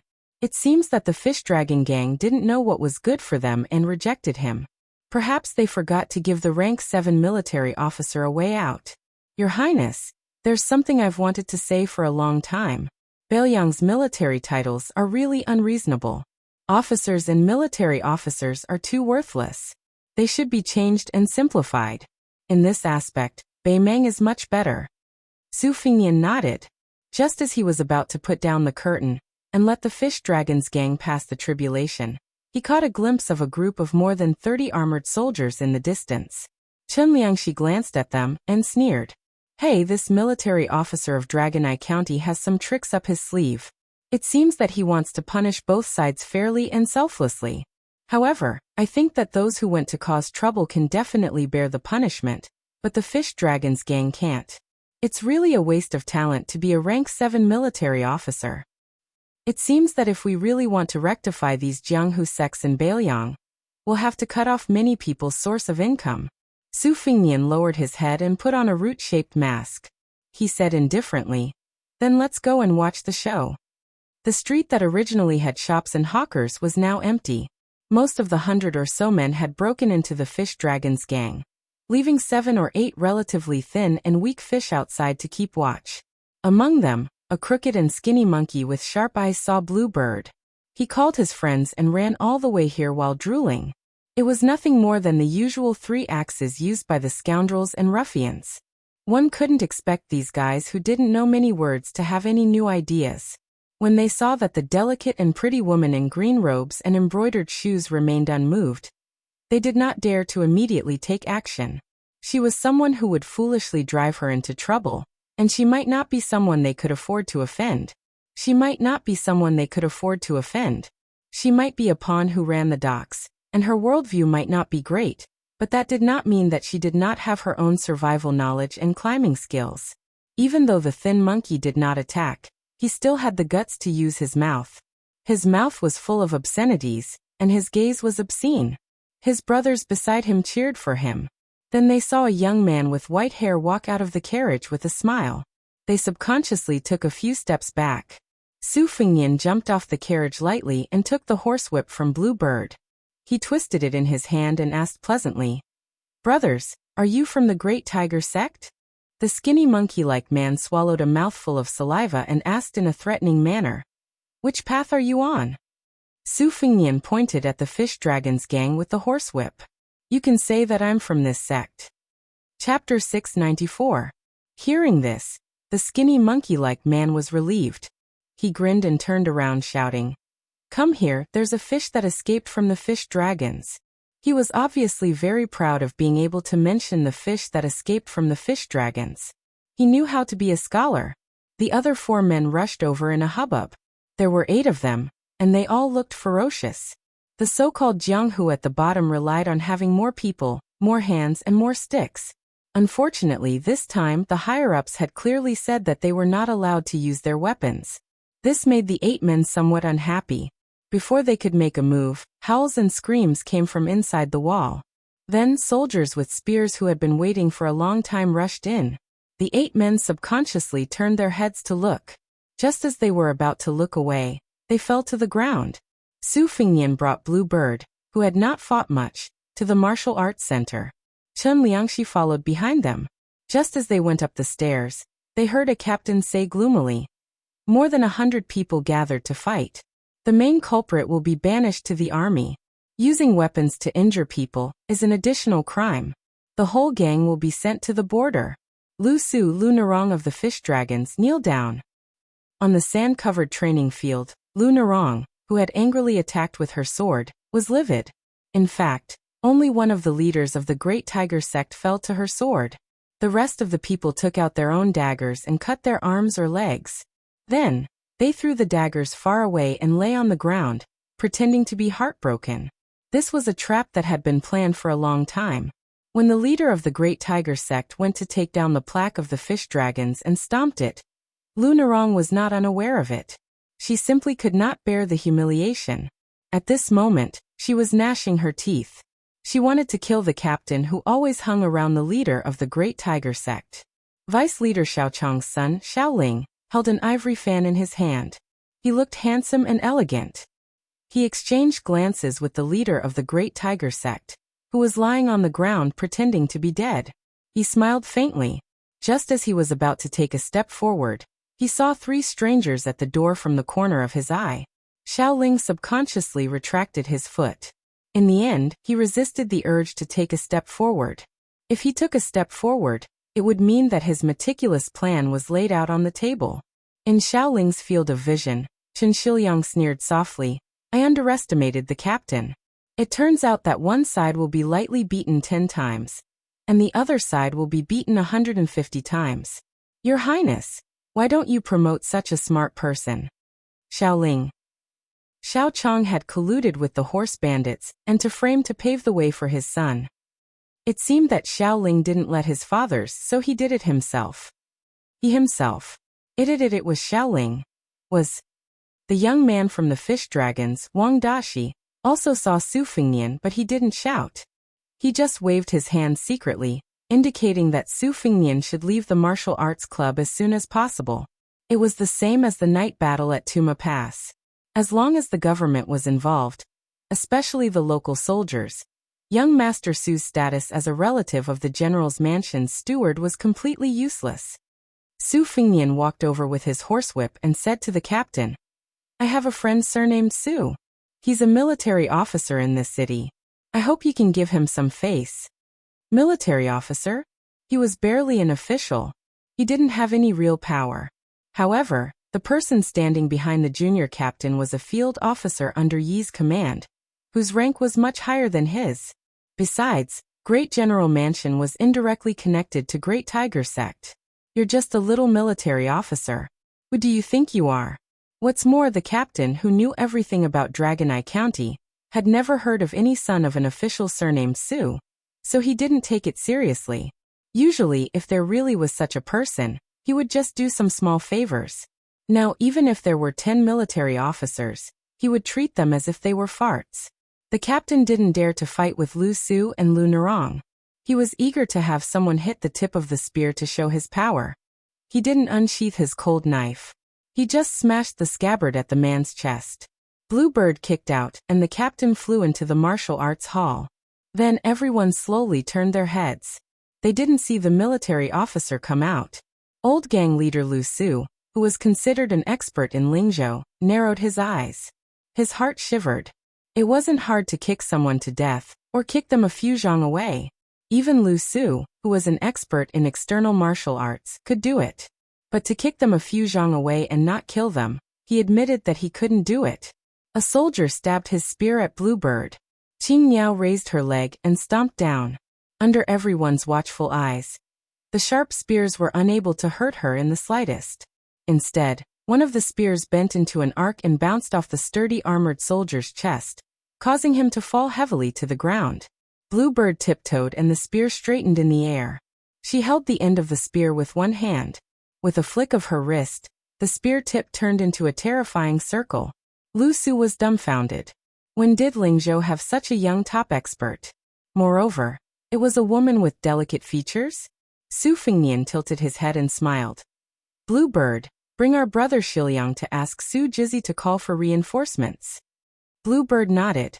She gently lifted the spear. The spear broke in half and she threw it away. She turned and walked out of the martial arts hall with Qin Shiliang. Su Fingnian said to the leaderless soldiers and the Honghu sect that were playing dead, "Not going to call for reinforcements and compete with your background? It's said that the heroes of Jianghu don't fight when the odds are against them. Are you waiting to be beaten?" The birds and beasts scattered. Some of the men who had been lying on the ground on the verge of death were now full of vigor and vitality. No one dared to find trouble with the white-haired man. Chapter 695. Wang Dashi shouted excitedly, "Young Master Su." Su Fingnian walked in front of Lu Su and cupped his hands. "Greetings, old gang leader Lu." Lu Su, who had spent half his life in the mud of Jianghu, was a shrewd man. He felt relieved and worried at the same time. He said softly, "You must be young Master Su from the capital of Lingzhou, the Fish Dragon Gang, and I will remember your kindness today. However, we are not trying to boost the morale of others and diminish our own prestige. The Great Tiger Sect obviously came prepared, and they have the support of people whom the Fish Dragon Gang cannot afford to offend. I hope that young Master Su can leave the Dragon Eye County as soon as possible." Lu Narong sheathed her sword and said coldly, "Why are you still here? Do you need me to drive you away?" The kind woman had a sharp tongue but a soft heart. Su Fingnian smiled. "Lu Narong, you and I have traveled together from Lingzhou to Beimang. Do you think I am the kind of person who puffs himself up at his own cost? If not, I will have to trouble Miss Lu to serve me a pot of tea and do your best as a host." Lu Narong hesitated.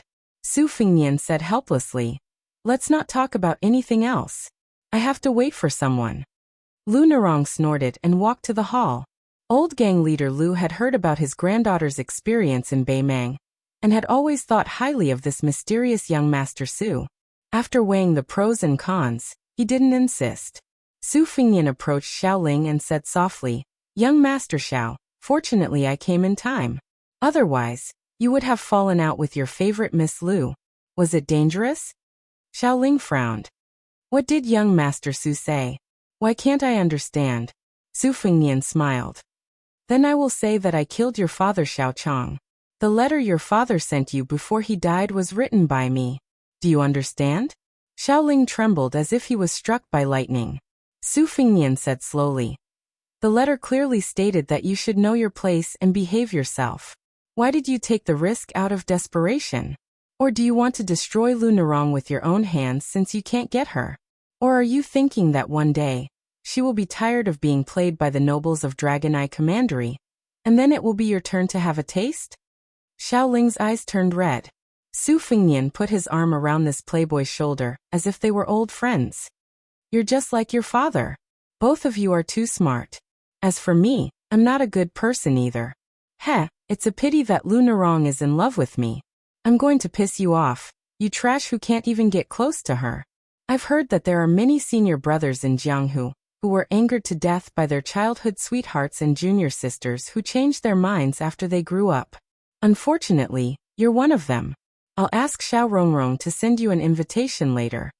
Xiao Ling was almost driven mad by Su Fingyan's blatant lies. He asked gloomily, "You with the surname Su, what are you trying to do?" Su Fingyan said innocently, "We're just chatting.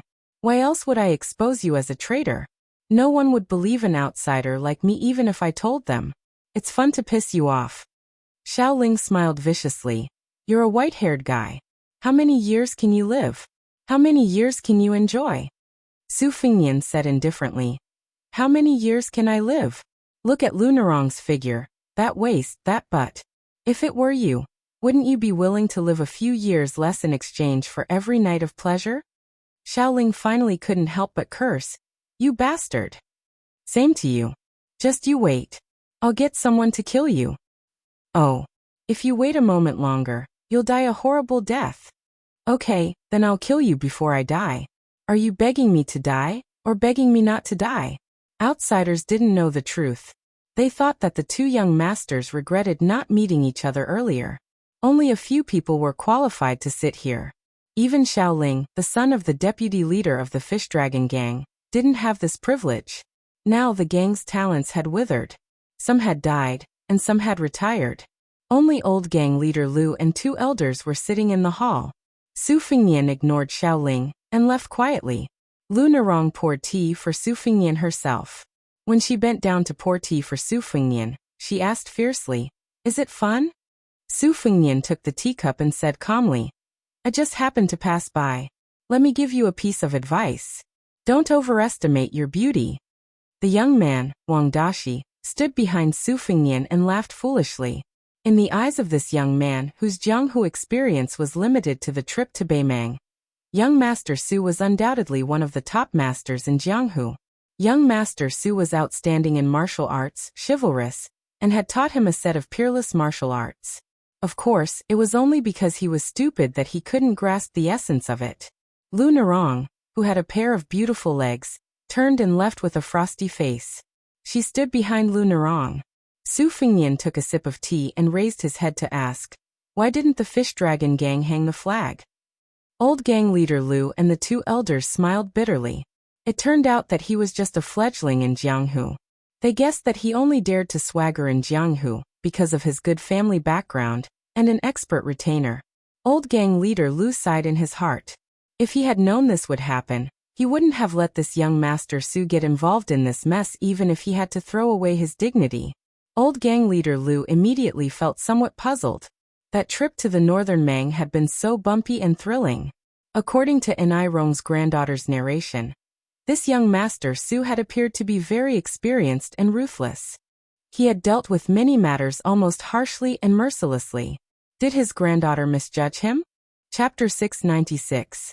Using the tiger skin as a banner could only scare people. In the hall, old gang leader Lu and the other elders were not in the mood to drink tea. When they saw the young man, who should be the Dragon Eye County soldier Chow, walk into the fish dragon gang, their hearts immediately turned cold.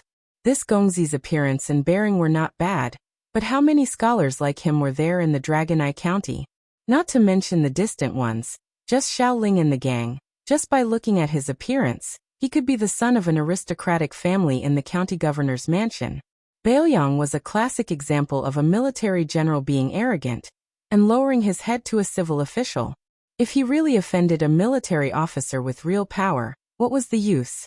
Furthermore, this Gongzi was clearly pulled over in a hurry.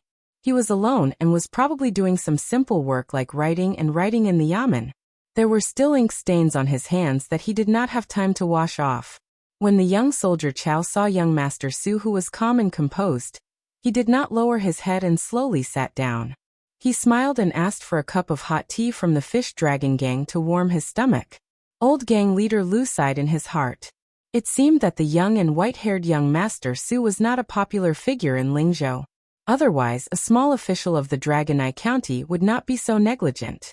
Su Beiji and Su Fingnian sat to the side. He blew on the tea and frowned. Can't you let me have some peace and quiet? This time, he took the initiative to come to Lingzhou's Dragon Eye County to be an official. There were very few people who knew about this. Not to mention the Lingzhou magistrate, even the administrator Li Gongda did not get any information. He only took the Shangguan family's ribbon seal, wrapped himself in his official robe and single-handedly went straight to Longyan County. Longyan County's military yamen also did not raise any waves, mistakenly thinking that he was some unattainable general's descendant.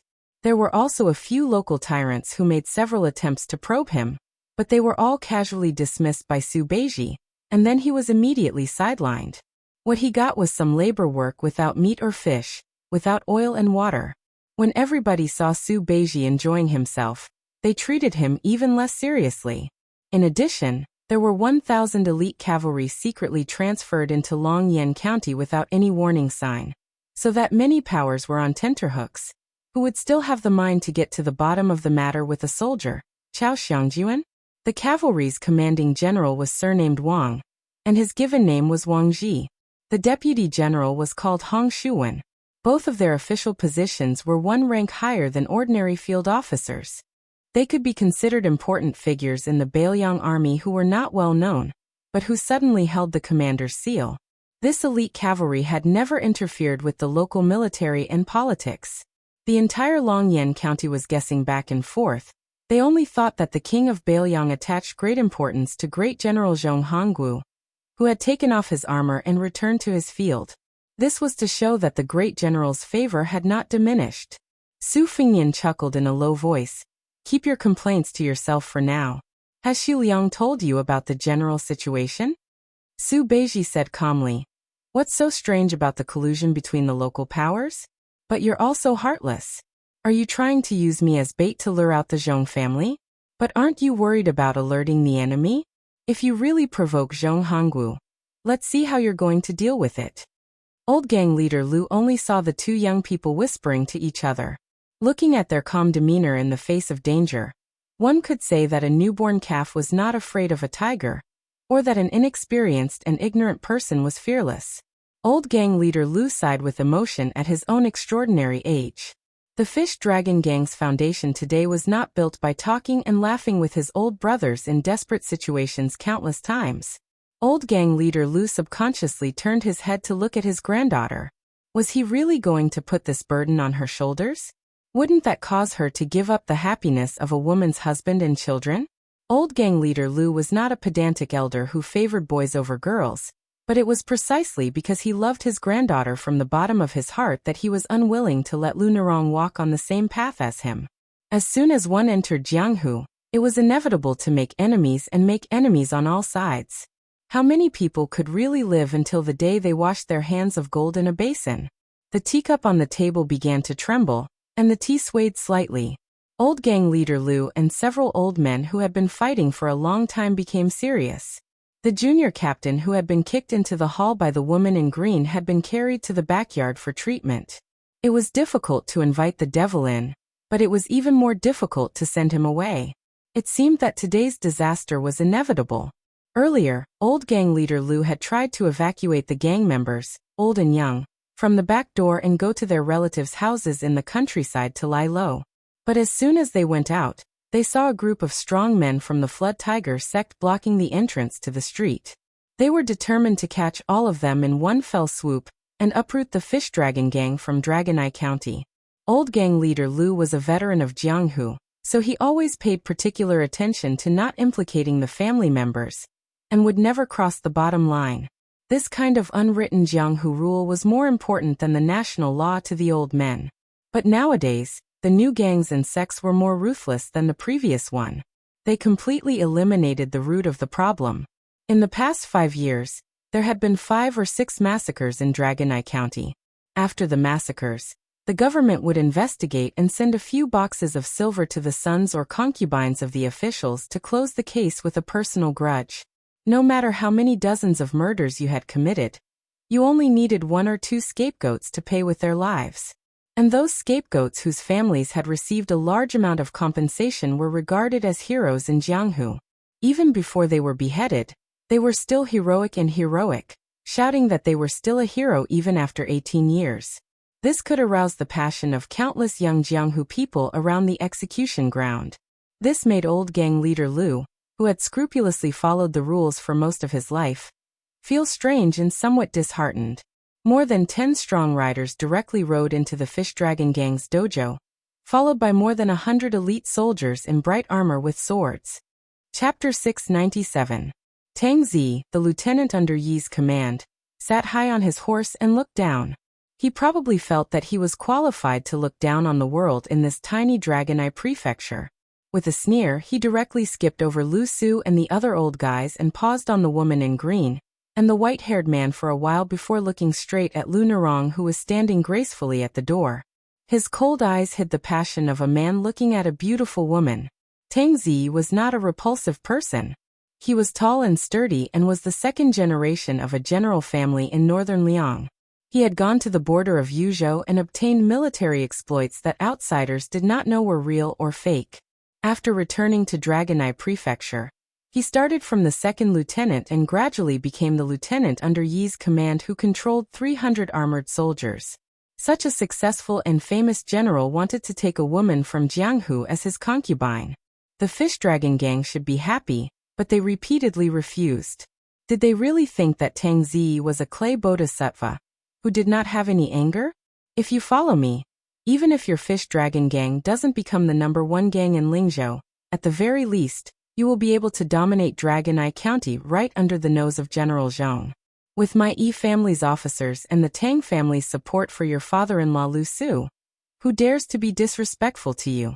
If you refuse a toast only to be forced to drink a forfeit, don't blame Tang Zi for turning the Fish Dragon Gang upside down. Tang Zi glanced at the woman in green. He had heard from the soldiers that this woman had some skills. That was good too. First, she would be imprisoned for the crime of assassinating an armored soldier. Then, he would slowly remove her sharp edges. After that, he would take her into his room with Lu Nerong. The corners of Tang Zi's mouth curled up.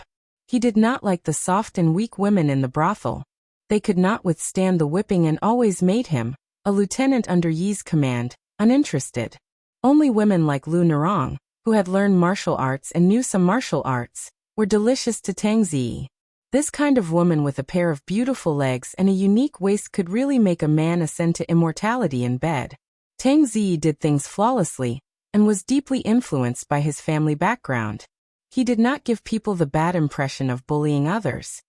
He gently squeezed the horse's belly, and the horse under him stepped forward a few steps.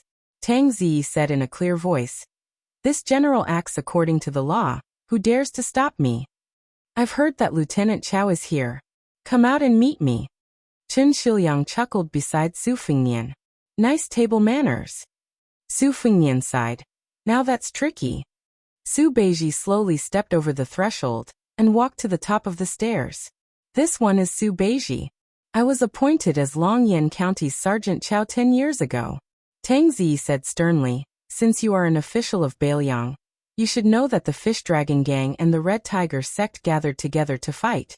Lu Nerong and the others injured people with weapons. How should they be punished according to the law? This general is responsible for the safety and security of the people, especially the Jianghu bandits who use force to suppress the law. The government has written a notice stating that anyone who sees them will be beheaded. The soldiers will be punished according to the law and arrested. Why did someone hurt my subordinates? Su Beiji said calmly. The lieutenant has handled the matter of the fish dragon gang appropriately. However, my friend is a good citizen. After entering the martial arts club, the lieutenant attacked him without any reason.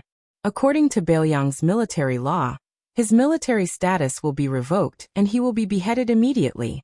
The punishment for this crime is 3 levels. The lieutenant under Yi's command happens to be on this list, so he should also resign. Tang Ziyi smiled. Do you have any witnesses? Su Beiji smiled. The fish dragon gang has more than 100 people who can testify. However, since they are suspected of rioting, they are not qualified. Su Fengnian raised his horsewhip. This one is a good citizen with a clean background. I can testify. Tang Ziyi sneered. But someone can testify that you are one of the fish dragon gang's bandits. Su Fengnian remembered the ruffians of the Red Tiger sect who were knocked unconscious by Blue Bird outside the door. He frowned. Those people are from the Red Tiger sect. What qualifications do they have? Tang Ziyi said indifferently. They have never entered the martial arts club of the fish dragon gang, nor have they participated in any fights. Lu Nerong walked to Su Fengnian, who was about to say something. That's enough. You and I are not friends. I probably won't be able to repay you for what you did today. I only hope that if you have any connections, you can protect Wang Dashi and the others for me. Lu Nerong will be very grateful. Su Fengnian touched on her sore spot. Don't tell me you're really going to be this captain's bed-warming plaything? Lu Nerong gritted her teeth. Believe it or not, I will stab you to death before I kill him. Su Fengnian tightened his grip on the horsewhip and looked a little absent-minded. Su Beiji smiled and said, Lieutenant Tang, in this case, no one in the gate of the fish dragon gang is qualified. Tang Ziyi was confident and didn't mind playing cat and mouse slowly. Oh, I'm all ears. Su Beiji said calmly. I have evidence that Lieutenant Tang was involved in the massacre. During the massacre, 9 of your soldiers took off their armor and killed 17 people with swords. It's just that I didn't have time to present the evidence to the county governor. Tang Ziyi laughed and slowly drew out his sword. Do you think you still have a chance? Su Beiji asked back. You want to silence me? Do you know what the punishment is for killing a Lieutenant Chao for no reason? Tang Ziyi drew out his Beiliang sword from his waist. I won't break the law knowingly. It's just that Lieutenant Chao died in a fight with the bandits. I may even personally send him some compensation. Your people should be grateful to me for killing the fish dragon gang. Su Beiji shouted angrily. How dare you? Su Fengnian reminded her in a low voice. Zhu Zi, your acting skills are really bad. Now you should be so angry that your lips are blue and your legs are weak. Especially if there's some trembling in your voice. Su Beiji looked at the lieutenant and said softly.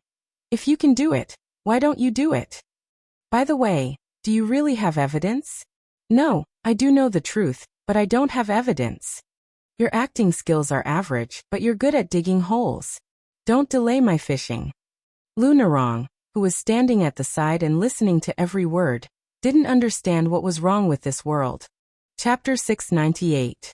Tang Ziyi raised his cold knife, and the soldiers behind him advanced with their spears. Tang Ziyi looked at the motley crew with a sinister smile. There was nothing in Dragon Eye County that he did not dare to do, especially after he racked his brains to obtain the 108 dragon-painted inkstone for Zhongqingxin. It was equivalent to having a gold medal to avoid death. This life-saving talisman given by the Zhong family was much more effective than the talisman drawn by the Wudong. The military officers of each county always had the custom of exchanging military exploits with gangs. Far away from the war at the border, it was unrealistic to want to be promoted quickly without staining their hands with blood. Of course, Tang Ziyi was not going to massacre the fish dragon gang just because of Lu Nerong. Instead, he was going to kill the more than 100 youths of the fish dragon gang who violated the rules and should be killed. This was a great merit that was enough to make the next county governor of Longjing County, Zhongqingxin, beam with joy. Since that soldier Chow of unknown origin had bumped into the horse's hooves, Tang Zi did not mind killing one more. As long as the stabilizing General Zhong was in Longjing County, not to mention Longjing County, even Lingzhou would not be able to overturn the heavens. What Su Beiji cared about was the deep-rooted marriage alliance and collusion behind Tang Zi. On his way to Dragoneye County, he had a detailed genealogy of Dragoneye County in his hands. The military officer under Tang Zi, was only a small fish in his eyes, and was not enough to mobilize a large force. Su Beiji wanted to drag out the new and old governor of Dragoneye County, who was responsible for throwing the fish on the chopping board. As for how to put it into the pot, steaming it or braising it, someone would decide. At this moment, he was more concerned about the elite level of the local soldiers. This would directly determine the strength of the Bailiang cavalry. There were more than 200,000 cavalries at the border. If they were defeated, how long could Bailiang last? Behind Su Beiji, Qin Shiliang lowered his head and muttered to himself. His 5 fingers tapped together. This poor scholar's point of view was completely different from Su Beiji. Su Beiji traced upwards while Qin Shiliang deduced downwards. The citizens of Bailiang were divided into 5 classes based on the amount of land. How much resentment did the Fish Dragon Gang have accumulated over the past 20 years under the tyrannical military officers? Everyone knew that Bailiang was supported by the butcher Su Shao alone. He supported the 300,000 cavalries and supported the millions of poor families in Bailiang. If the door to the northwest of the empire would inevitably change, what benefits would the second king of Bailiang bring to the people? Of course, Tang Zi didn't know that the 2 scholars didn't treat him as an appetizer. He flicked the northern cold saber in his hand and said in a deep voice, "Take them down. Anyone who disobeys will be beheaded." Su Fengnian looked up at the sky. A black dot was getting more and more conspicuous. It broke through the clouds and fell straight down. The blue-white luan, the most handsome feathered bird, hooked Su Fengnian's arm with its claws. It flapped its snow-white wings and looked at everyone with cold eyes. Although Su Fengnian's realm had deteriorated greatly, it was not to the extent that he could not stop a bird with his arm. He reached out to stroke the head of the blue-white luan, which was nicknamed Little White. Little White lowered its head and pecked at the horsewhip in its master's hand. It was not difficult for a well-off young master to raise a falcon. However, the difference between a horse's quality and a falcon's quality was like the difference between heaven and earth. Tang Zi was born into a proper landowning household, and was also the descendant of a general. His eyesight was not bad. He immediately became suspicious. However, he immediately pulled back the arrow he had shot. Just as he was thinking about whether to spare the life of Lieutenant Chow, the entire street behind him seemed to be on the verge of exploding. It was like a giant millstone was rolling non-stop. Tang Zi was shocked. This kind of sound was not unfamiliar to a military officer who had been to the border. More than 500 Yuzhou cavalries galloping in the city possessed such shocking power. Tang Zi was already so afraid, let alone the soldiers behind him who had never been to the border. Without the military officer's command, they subconsciously turned their heads to look. Bailiang's military orders were like mountains. They did not stop, but they were much slower. Wang Ji, who was unknown in Bailiang's military, strode into the Fish Dragon Gang's martial arts club. This valiant general who had led 3,000 cavalries to intercept Han Diaoxi outside the sword pavilion, did not receive the meteoric rise he had expected after making a great contribution. Instead, he was able to have a talk with the Supreme General. His elite soldiers were reduced to only 1,000 men. He did not have the title of a real general, but he was as happy as a child. Moreover, after he had personally fought against Han Diaoxi, who was the 10th most powerful person in the world, his aura had transformed and become more stable. He was less rough and more mellow. Perhaps he was not far off from the Supreme General Zhong Hongguo. As soon as he entered the martial arts club, except for Su Fengnian and the others who had the flying feather on their arms, the others immediately lost their arrogance. Even Tang Zi quickly sheathed his saber and jumped off his horse. He clasped his fists and said respectfully, "General Tang Zi greets General Wang." Wang Ji only glanced at Su Beiji intentionally or unintentionally. After their eyes met, he quietly looked away. As his gaze wandered, Old gang leader Liu and the others who had been in Jianghu for most of their lives felt a little scared. This general was definitely not someone Tang Zi could compare to. The forces of Bailiang's Jianghu had always been weak and scattered. This was not because Bailiang's boorish men were not brave enough or not united enough. It was just that Bailiang's army was too fierce and good at fighting. Wang Ji did not recognize the white-haired Su Fengnian, who was wearing a mask and holding a whip in his hand, nor did he recognize the humble scholar Chen Shiliang. He only recognized Su Beiji, because according to Ren Tu, even if Wang Ji and his deputy general Hong Shuwen, as well as 1,000 riders, all died, this scholar was not allowed to die. Before leaving Liangzhou, Ren Tu had promised that within 3 years, there would be one of the 4 deputy commanders of Bailiang's cavalry, Wang Ji. It was easy to imagine how important this soldier named Su Beiji was to the entire Bailiang. If he did not know Su Beiji's shocking true identity, Wang Ji would have thought that this kid was the general's illegitimate son. You mother***, you dare to kill Su Beiji who is related to my future? Even if the has-been Zhong Hongwu personally drew his saber, I Wang Ji would dare to kill you. After Hong Shuwen left the Phoenix Battalion, he could be said to have reached the sky in a single bound. In the Battle of Iron Gate Pass, he killed 6 people of the palace guards and 1 golden saber imperial bodyguard with 2 sabers. Although 2 of the heads were obtained by picking up scraps, it had always been a skill to survive in a hurried battle. Hong Shuwen's splendid battle record had almost overshadowed Lieutenant Yuan Meng's style. He could be said to be the most outstanding fierce man below the top masters. Other than Hong Shuwen, there were more than 40 other light cavalry soldiers from the Phoenix Battalion who had infiltrated the other armies. They had all crossed the first threshold to become lieutenants. These people were like Hong Shuwen at the moment. They were promoted extremely quickly, but their reputations were still relatively unknown. The fact that they had once been White Horse righteous followers was also quietly covered up.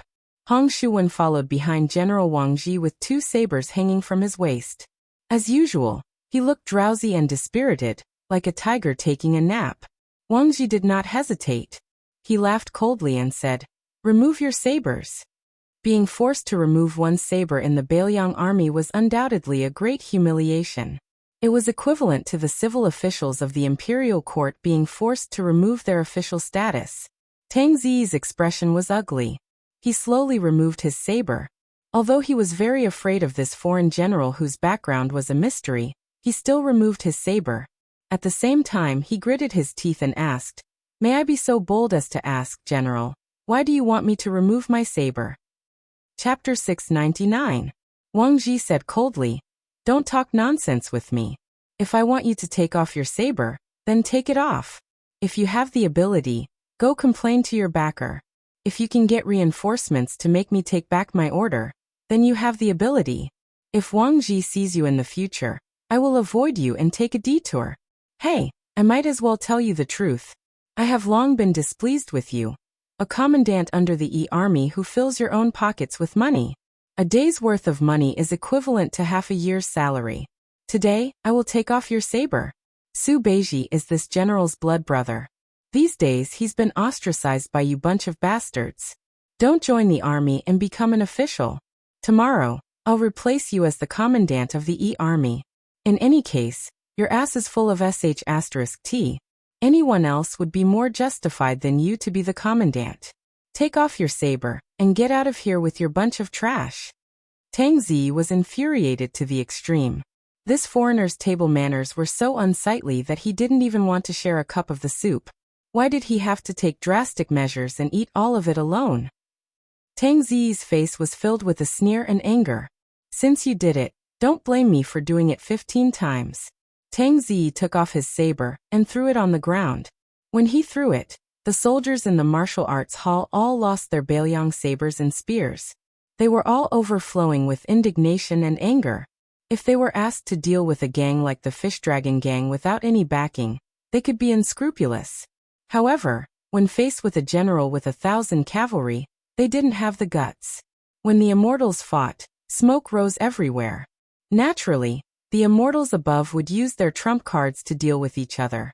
It was not their turn to die. They really didn't believe that Commandant Tang would be defeated in their own territory.